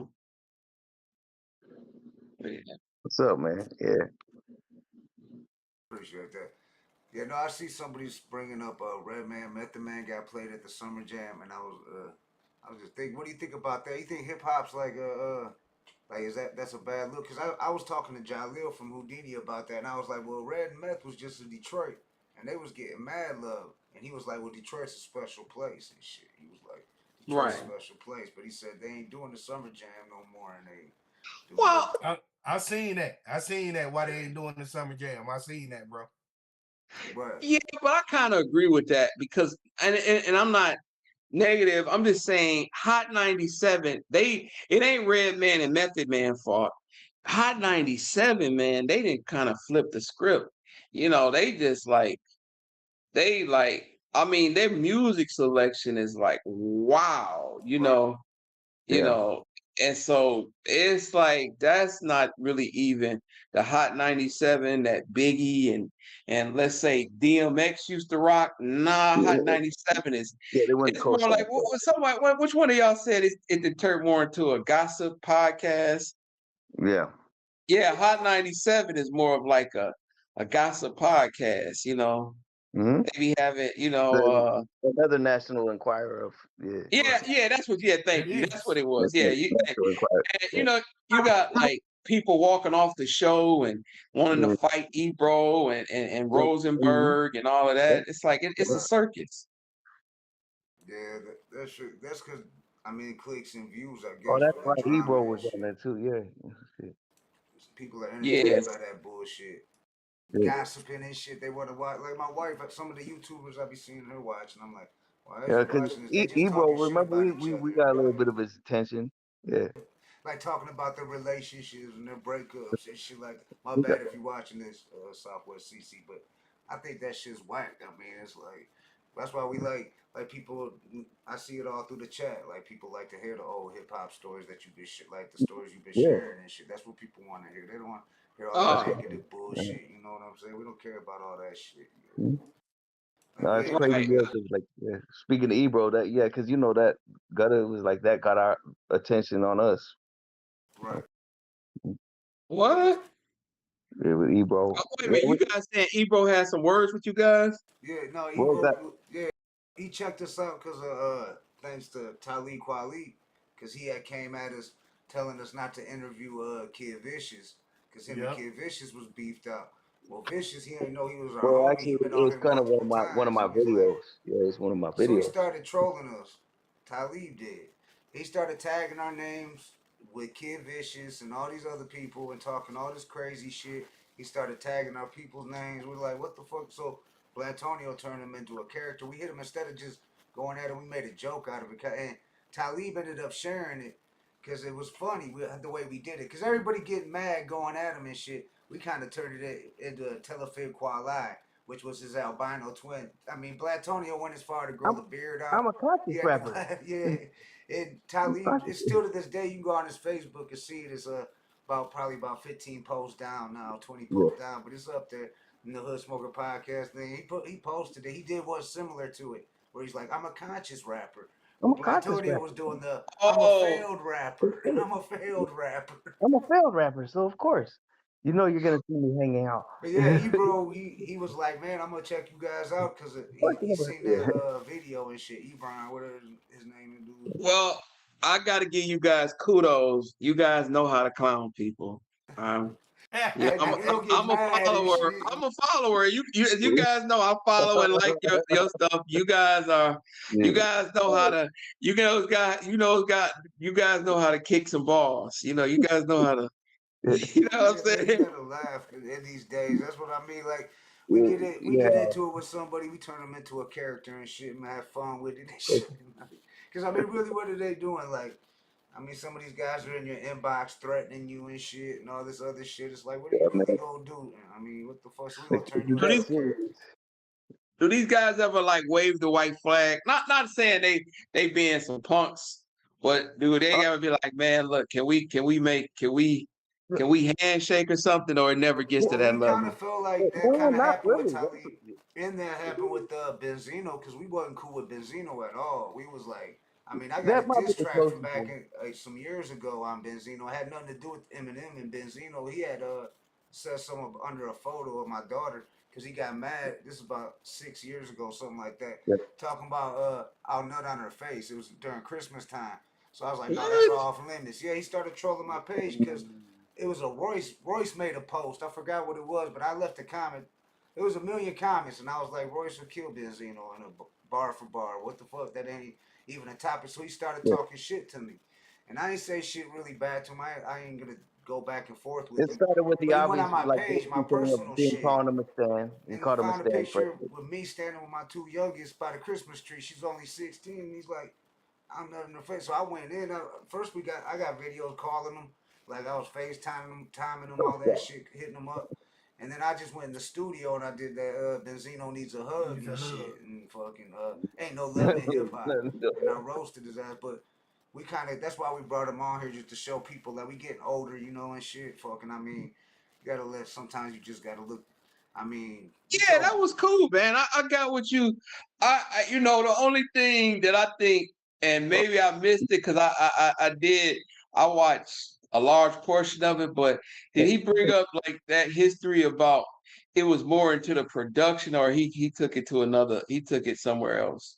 He didn't even mention that whole situation. Like production. Oh yeah, he never. Yeah, he never went there. No, it didn't. We tried to keep it away from there. Because we even was like, we ain't gonna get into all the Eminem shit, because that's what people really was like. We was like, that's that gospel shit. That's the same old shit. We ain't gonna let him keep like he brought it on his own. He brought it up on his own, but we didn't. Yeah, we didn't go there. Yeah. It almost went left and shit. I mean, fucking in the beginning. Don't take it up for the white boy. Yeah. Yeah, and the reason. And just the reason I brought up you guys, because I just think that's a significant piece to that, because I've seen like articles, man, all over the place, Rolling Stone. I'm talking about back when it was really, really heavy. And people was just thinking like, M just came out of nowhere, or even D12 came out of nowhere, like, fuck the source. Right. And it wasn't like, it was a lot of, it was a lot of behind the scenes missiles. Yeah. Oh, that's her name. Angela, Angela, you said no, it was Kim. writer. You know, they sent her here. Oh, that one. Yeah, okay. Yeah, we Yeah. appreciate you sharing that Miami story because a lot of people don't know that, like, know the history. You know what I'm saying? Because they don't know. I mean, they think, like you said, that M just chose the source to take shots at, and that wasn't the case.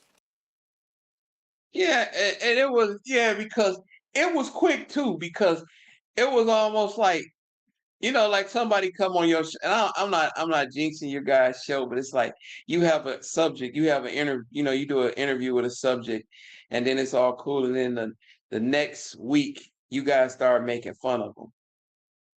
You know what I mean? I know you guys wouldn't do that. I know you guys are honorable guys, but I'm just saying, like, it was like on some shit, like, people be like, well, damn, how did they fall with them? They was on the cover, or did an interview, and it was like, it was a lot of behind the scenes shit.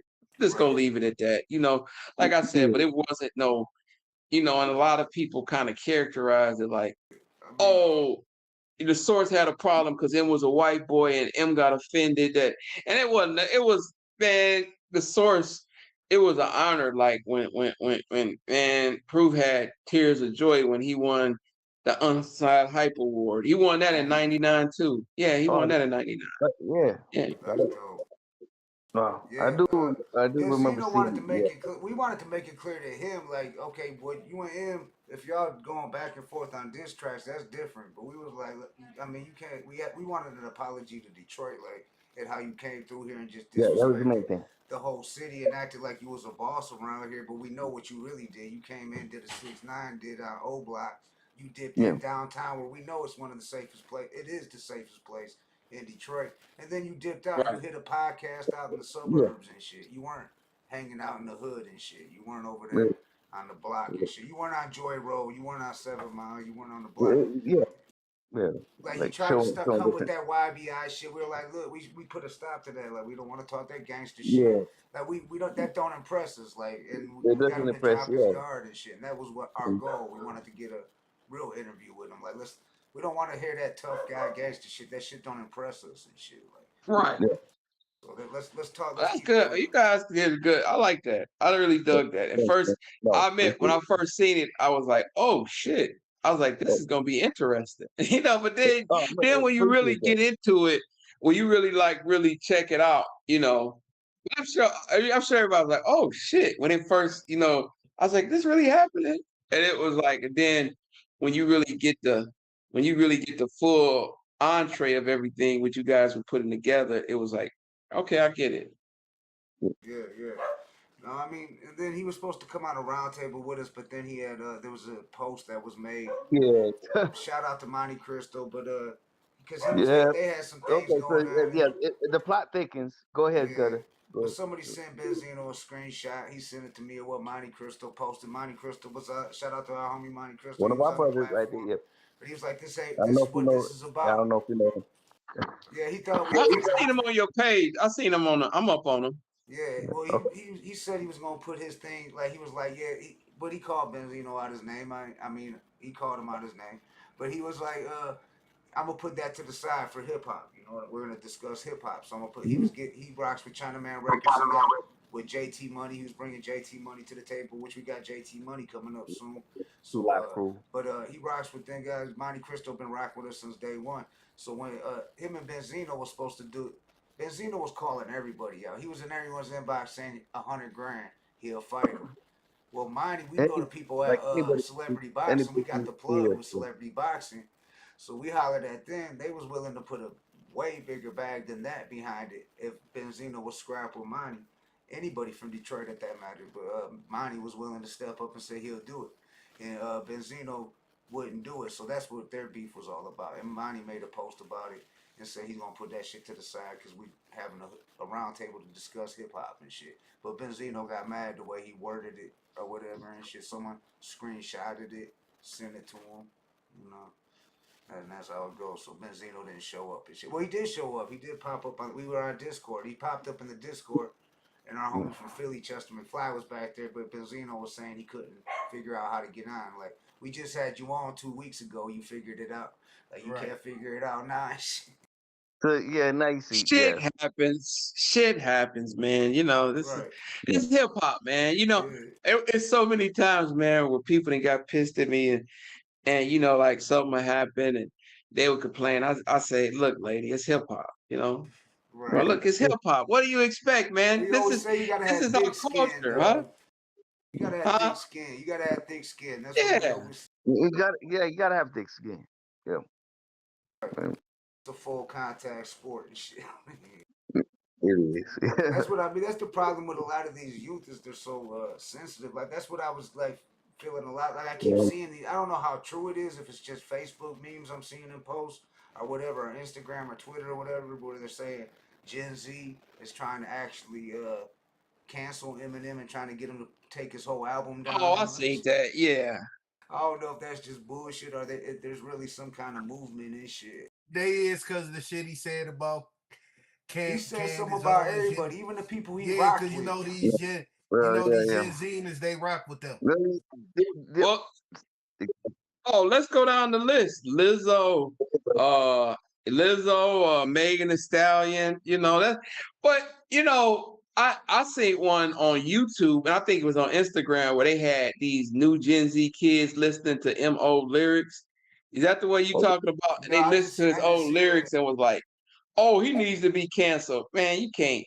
Some people they was listening to the new shit. How did we all become offended when we were supposed to be already like kind of desensitized to some of this shit, and now we're offended now? You know, like that's what gets me. Yeah. Yeah, but it was I seen the new one where they was talking about the new Eminem because he was talking about, you know, the Megan and all of that. But then it was talking, and then he was talking about Cassie. But then they went back and they said they started listening to the, you know, the Slim Shady LP and the Marshall Mathers, and they was like, you know, people was like tripping about, you know, the kids, the Gen Zs, like, you know, the other generations, we don't give a fuck, you know, but it was like, how could he do this? Yeah. You know? Right. How he get away with this back then and shit. Like to me, I always felt like all it is like a reflection of Detroit more than it's just like, you know, it's grimy. Detroit always had You know, that. the humor's grimy, you know, like we joke about shit that, you know. I mean, even like the Pistons when we were winning, we make light of things. Call us the bad boys and shit because we winning and shit. I mean, Detroit, even when their sports teams are winning, we get hated. Funniest thing I ever heard him say was like about the shit about Christopher Reeves, actually, and it was funny. Man. To me. Yeah. So that just to me was funny. Man. People need to lighten up and smile and laugh, dog. Life's too short. And you know what? If they mad all the time, you know what I'm saying? If that's what they mad about, bro, I hate for them to listen to some the early Esham shit, mainly Judgment Day. They really be trying They really Judgment Day. They really be trying to cancel them for Judgment Day, especially that song "Living in Incense." Any of D12's albums. Yeah. Yeah. Or my homie right here. You already know which one I'm gonna say right here, y'all. It's like, what if I smoke a spliff and draw my kids like Susan Smith, like, and say a white man stuck me up with a full fifth. Gangsta Nip. Yeah. No, that's Dice.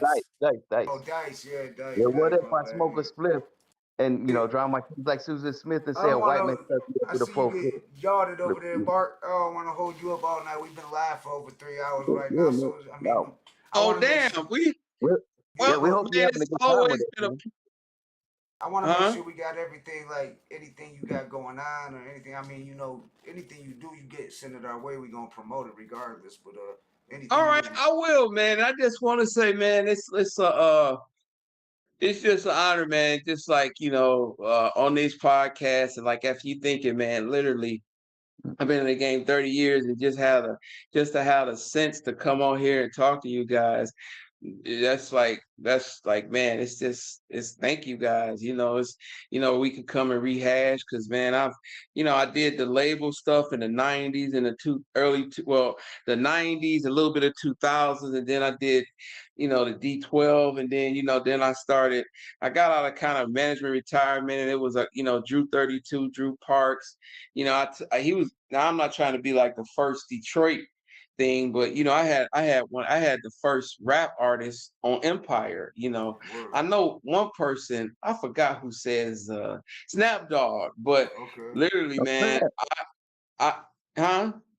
Snap, hell yeah. Yeah, Snap Dog said he was the first one on Empire, but I had an artist, Drew Parks. He's from here. He was a white rapper.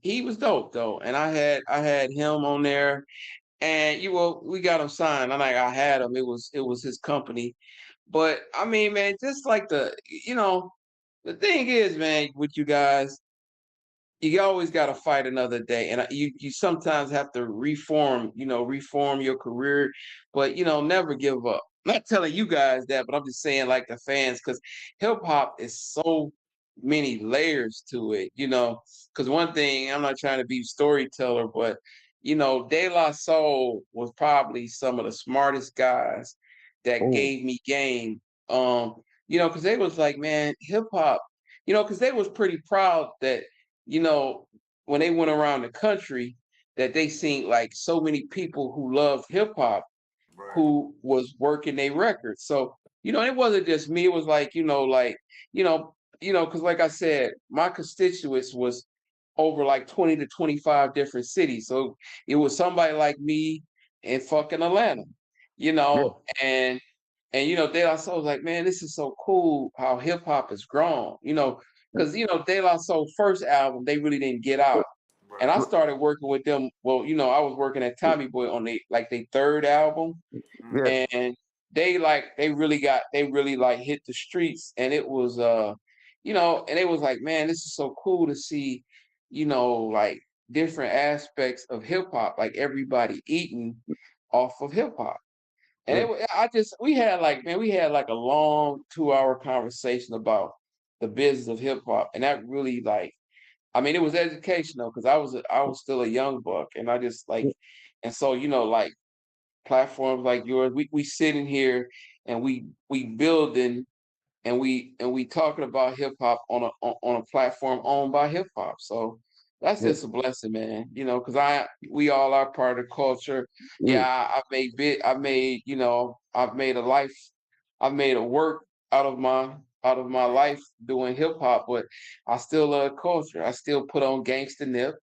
I still play the old school. You know what I mean?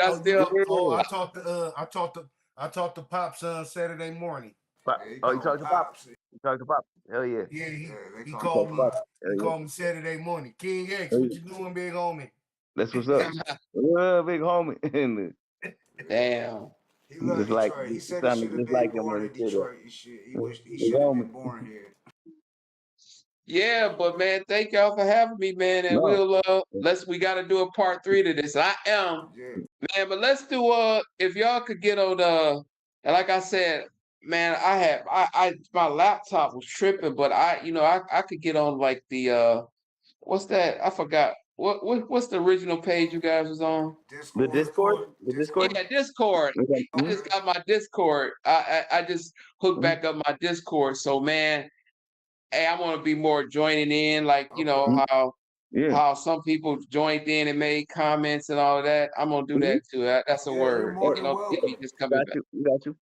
Yeah, no, you're fine. If anybody we have on here that's like, personally, like you want to pay homage to, or you want like don't know them, you know what I'm saying? You're always welcome to tap in. That's what we liked about the Discord. So next time we use Discord, because I'm sure probably Starstruck would have tapped in instead of just in the chat. People like that. Just Starstruck came in. That's what I'm saying. I'm gonna do that. But hey, that Starstruck interview was dope. I watched that one. I watched y'all. But the main part, I like y'all memes though. Y'all memes be killing me, man. Hey, and we ain't gonna get into Todd be putting those together and shit. Blatonio Todd. Yeah, we gonna keep it. I'm gonna keep it civil, but believe it or not, me and Blatonio Todd to be on the phone.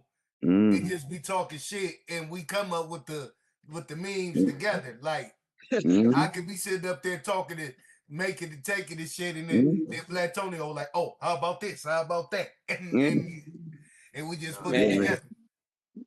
No, it's definitely an honor. And actually, before you leave, Mark Hicks, I was just gonna ask you personally, so are you about promotion and stuff like that? Like if people hit you up for that, Oh yeah, people, but it's a case by case. But they can hit me up. You know, my somebody my I know Instagram. personally. Yeah. Huh?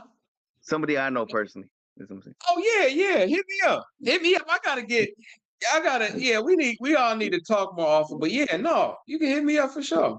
Right. And you know the I crazy think y'all part know what I'm is, talking about. No thanks. oh, No thanks. and another thing, just when you guys open up the door, my guy said Louis, one of my partners, you know, I used to do promo with. He's got a project with Nassan and Brooklyn. I don't know if y'all up on Brooklyn. She's with BMB Records, so they got a new song that's coming out, and so everybody's streaming. So Nassan, and you know, Nassan got some more fire. You know, he's gonna be on Big Sean album. But yeah, I mean, with you guys, and you know, the crazy part is, man, sometimes it ain't even about like you call me up and you guys call me up and needing advice. That's what I'm saying. I'm very resourceful, and it's like I'm not like some of my counterparts. I'm not an asshole. You know, if you call me up and ask me a question and you know you need, you know, my ear on something, but you know, you'll be surprised, man. I do it all the time with people that I like reach out. So yeah, man, my door is open. So yeah, hit me up. Is it okay if I reach get your out number? to each of you guys this Is it okay week. if I get your number through Gutta? Yeah. Yeah, for sure. Okay. Cool. No, it's Yeah. definitely I'll an put it honor. in. I'll put it in our chat right now. Okay. Okay. All right. Thanks, Yeah, we'll man. put All right, that. y'all. We'll definitely get that. And no, yeah, documentary, when you get a chance, Mark, I need you to go to teespring.com/Godtastic Entertainment. That's where all my merch is at. I got All right, well, look, I'm gonna put my number and email. Email it to me or put it in our group chat. Yep. All right, brothers. All right, it was All definitely. right, I'll see y'all soon, man. Honor having you back, man, and we look forward to seeing you back again, man. And I'll be in touch. I look forward to being back. I'll be in touch real soon, man. Like for real. Yeah. All right, for sure. Mm-hmm. That's Mark Doughboy Hicks, y'all, on the Hood Smoke. All right, y'all. Thank you, guys. Yeah. Yes, sir. Love, it was an honor. Man. Highland Park, Detroit, same thing. It's all the same Yeah, thing. for real. If you don't know where that's at, you need to look it up and do your research. Yeah. Yeah, we celebrate that, you know, legends over here. Yeah. Shout out to Mark Hicks. We gotta send them that Esham documentary too. Oh yeah. Actually, yeah. But shit, I'm gonna go ahead and get out of here. Brother King X, give them the link again to where they can find all your merch at. Yeah, the merch. Yeah, do that. Yeah, do that. Yep. As a matter of fact, I'm about to do that now because you know what? I'm on here now creating some more merch now. Right. Yeah. Go ahead. Yeah, just throw it in there in the chat. Yeah. Throw it in the chat. Yeah. And while he doing. Oh, they can't hear. They can't hear. But Now they Jay Gutta. Okay. Well, right now, we got Brother King X. He's hooking it up on the link right there where you can find out the merch. Make sure you get that link, Mark Hicks right here, repping right here. It was good to have him back. You know, he rocks with us. I do have an artist in particular that I had in mind to kind of like see about teaming up, together. But it's been an honor having them on here. I want to shout out my brothers, Brother King X, Gutta, always pleasure. Shout out Bad Butcher, I know you lurking in the comments somewhere, shout out to, Chester McFly, Christopher Jordan, also, JC, if you're out there. Parkhead, I was gonna say, Parkhead right there. Parkhead, D. I don't want to forget nobody. Yeah. D Cochran, like for real. Starstruck in the building. Comic was in the Starstruck in the building. Yeah, for real. Yeah, I don't want to forget nobody. Always the homie Dice, even though I know, Dice, he a busy man, so I always shout out gotta. to homie Dice. That's the homie right there. And we got that invite. I'm trying to see who that was who sent the invite for the Esham. Oh, Aaron Thomas. Shout out to Aaron Thomas. Aaron Thomas. Yeah, right there. Aaron Thomas, right there. For real. Yeah, he left a comment that says the progression of that. I can see that gray hairiness and finding out about the podcast. I wish I could perform at that boy myself, bro. Word. He said great job. He said great hairiness and finding out about the podcast. He said I'm personally inviting all y'all. The Hamtramck Labor Day is free in Esham playing in Jack Oh White. man, Get on. that's yeah. Man, That's it's what's the only up. way I can get 2 minutes. That's right, We man. gotta hit Yeah, that we bitch, Brother got King X. We gotta how, hit that how bitch. many weeks we got before that, or is it like it might be too Labor close? Day is probably coming up, isn't it? At the end of Yeah, the it's right there. So beginning I of don't September. think I got enough time to like call in for work, Probably but a I'd love couple to do weeks that. away. Yeah, yeah. How many weeks away? Okay, I might be able to then. Yeah, so let me see. And it'd be a pleasure. Yeah. Yeah, if you could come here, we'll hit that bitch. We definitely gotta hit that bitch. That shit's gonna be out the hood. And like I said, Jack White, I didn't know he was performing there. Believe it or not, I know him because he's from Southwest Detroit, and he went to he was actually my homeboy, my tech. He won't care if I tell this story, but he protected him from when he went to school. He used to get bullied, Jack White. And my tech, he was let's just say he had a little bit of he struck fear in the hearts of some motherfuckers in the neighborhood back in the old days. You know what I'm saying? Back in the days, back in the day. Without saying too much, I mean he went to the.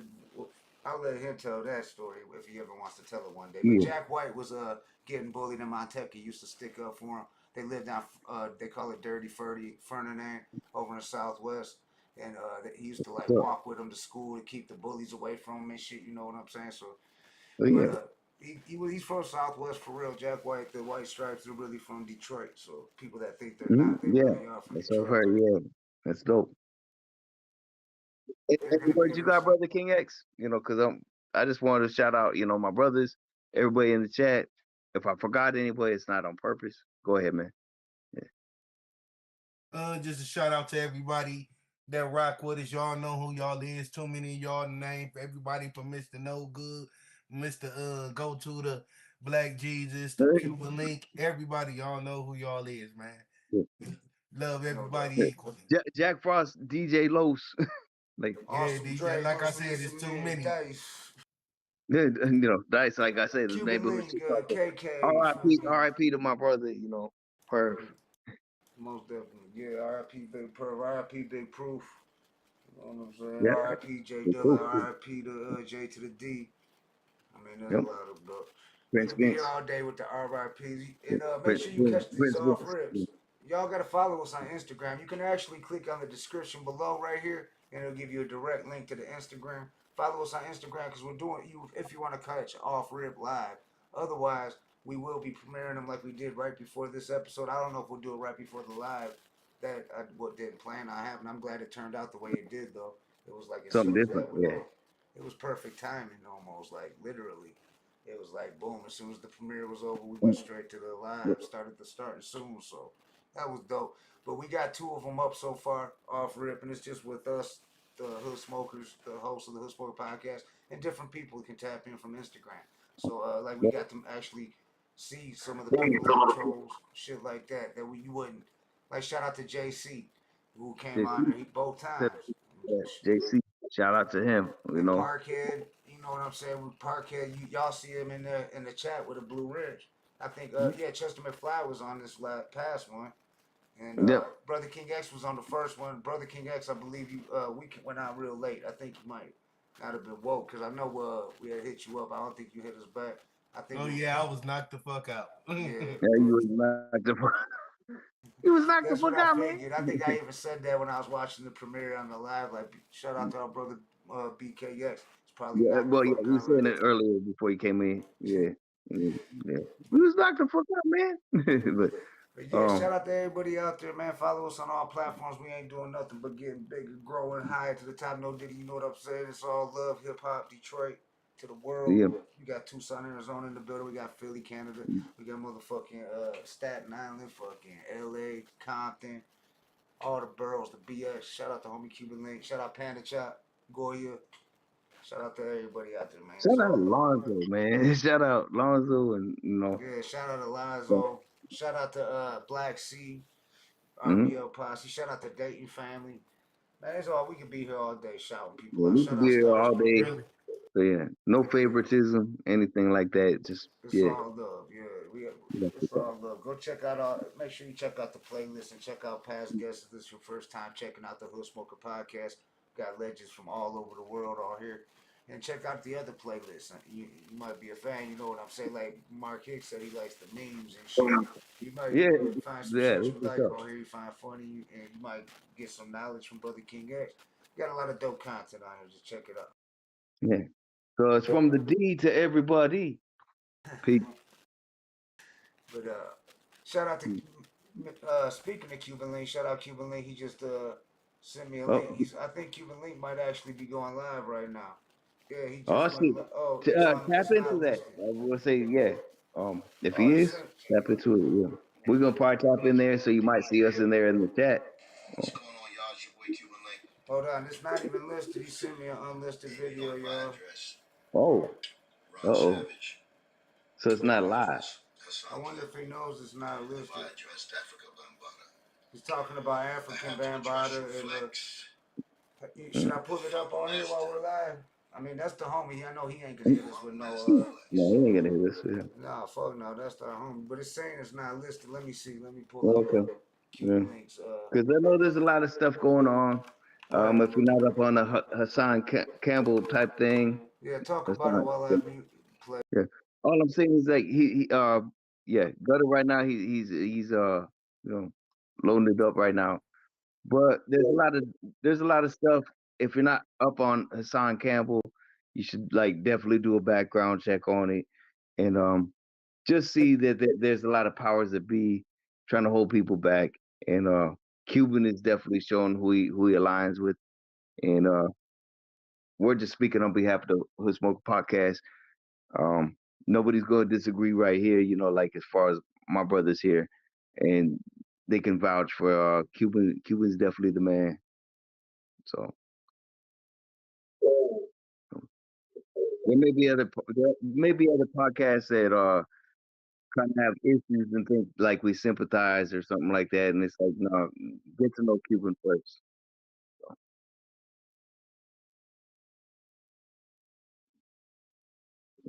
Yeah, there's a lot of platforms that like this.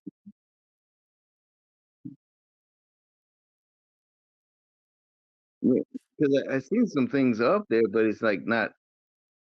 I don't know. It's not coming up, but listen.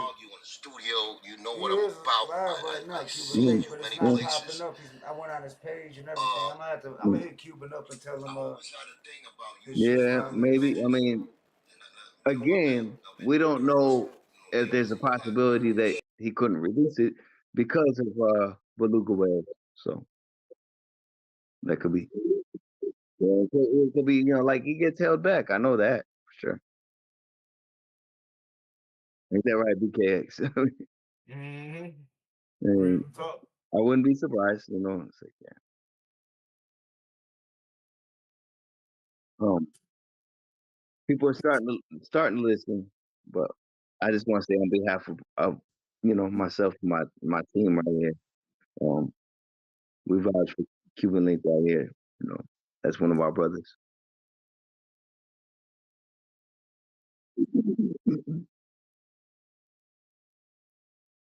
Yeah, send it to the round table. It'll share there, but if you hear it in the background right now, yeah, he's speaking on that.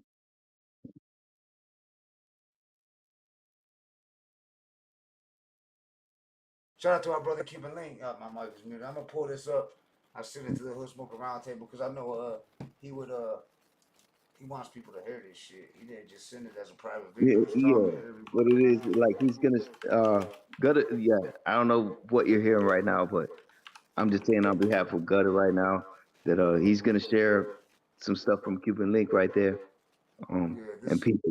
He sent it's an unlisted. Hold on, I gotta send it to hold on, I'm gonna send it to the one we're Send it to Roundtable. So if you check out the Roundtable, I'm gonna send it to the group we just did with Mark Hicks. Yeah, and the group, yeah. So just for sure.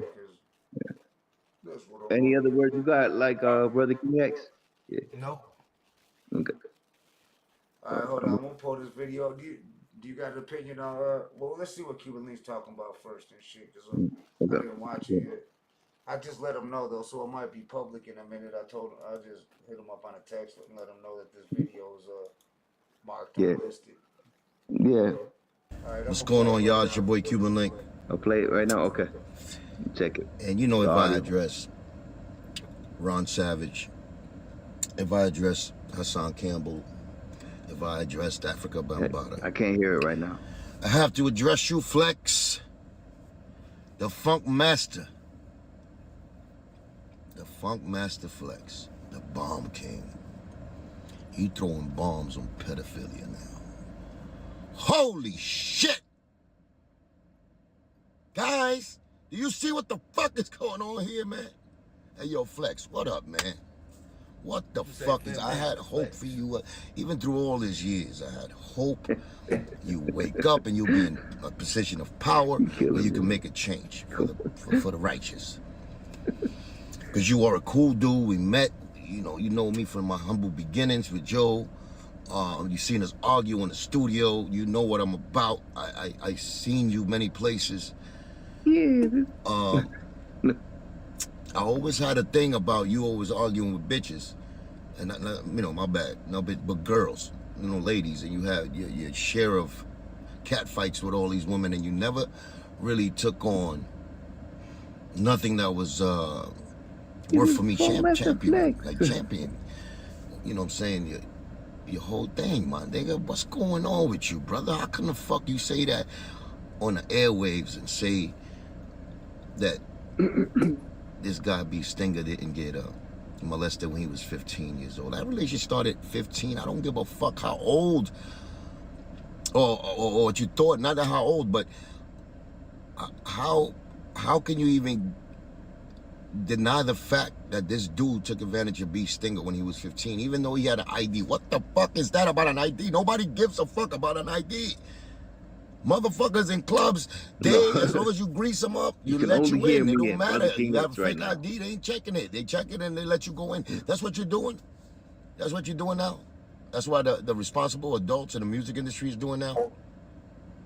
We're gonna side with the people that got the bag, huh? You only got me and Brother King. That's why right Big Stinger got that fucking little phrase that he uses. Sounds weird. Do anything for the bag. That's what the fuck y'all teaching our kids? That's what you think the narrative is that should be? Side with the nigga that just pays you off? Funk Master Flex, man.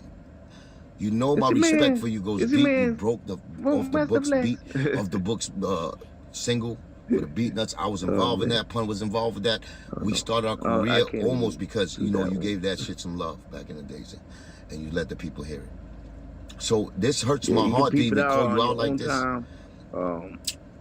But then give you chances, even during my career. Like I said, for you, you could be somebody I could rely on as far as just keeping it pure music. But I see that the business took over your music and the talent sense and your morals, because I remember even when I came out with my Chain Reaction album, we just want people to think for themselves. That's the only thing I think on our platform we want to just tell people. We talked. We rock with people. That doesn't mean like everything talk to you. A person MOB says. Records send you my shit. It was called The Shakedown.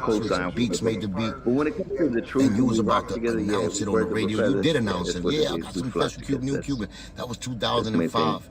And then I think we were trying to played it one time. And then you stopped playing it ever again. You stopped playing it ever again. I dropped the link if y'all want to catch the whole video. This is unlisted too. So and then when niggas asked you, you said you got that call. The Fat Beluga, Pale Whale, gave you that call.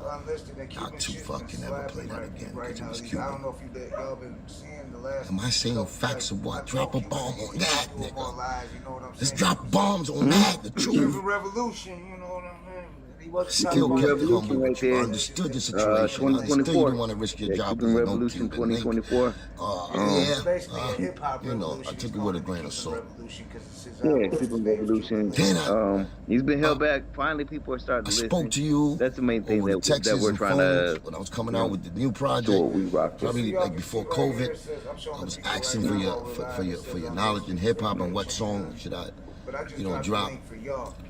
I gave you a couple of songs. You told me the New York one. You played this shit again, and once again, that phone call came in. But if we ain't live, you're gonna have to wait till like tomorrow when I cannot play no more Cuban. That means Fat Joe was growing in strength. That means Fat Joe. Now let me take y'all for a minute. This is a rumor I heard way back from back then. Cause I don't know now if it's true or unless not, but homies I and definitely shit, believe it. unless 90% sure like that it's Blatonio, probably Brother true King because of your X, actions over people we know the personally, even years. some people we know personally, we can't even It play was the music said to me because that not you even got just taken because of in them, Oh but yeah. because of Some of the against shit your we will can't. into a trunk. shit That in the Fat Joe past. and his brother Money Man.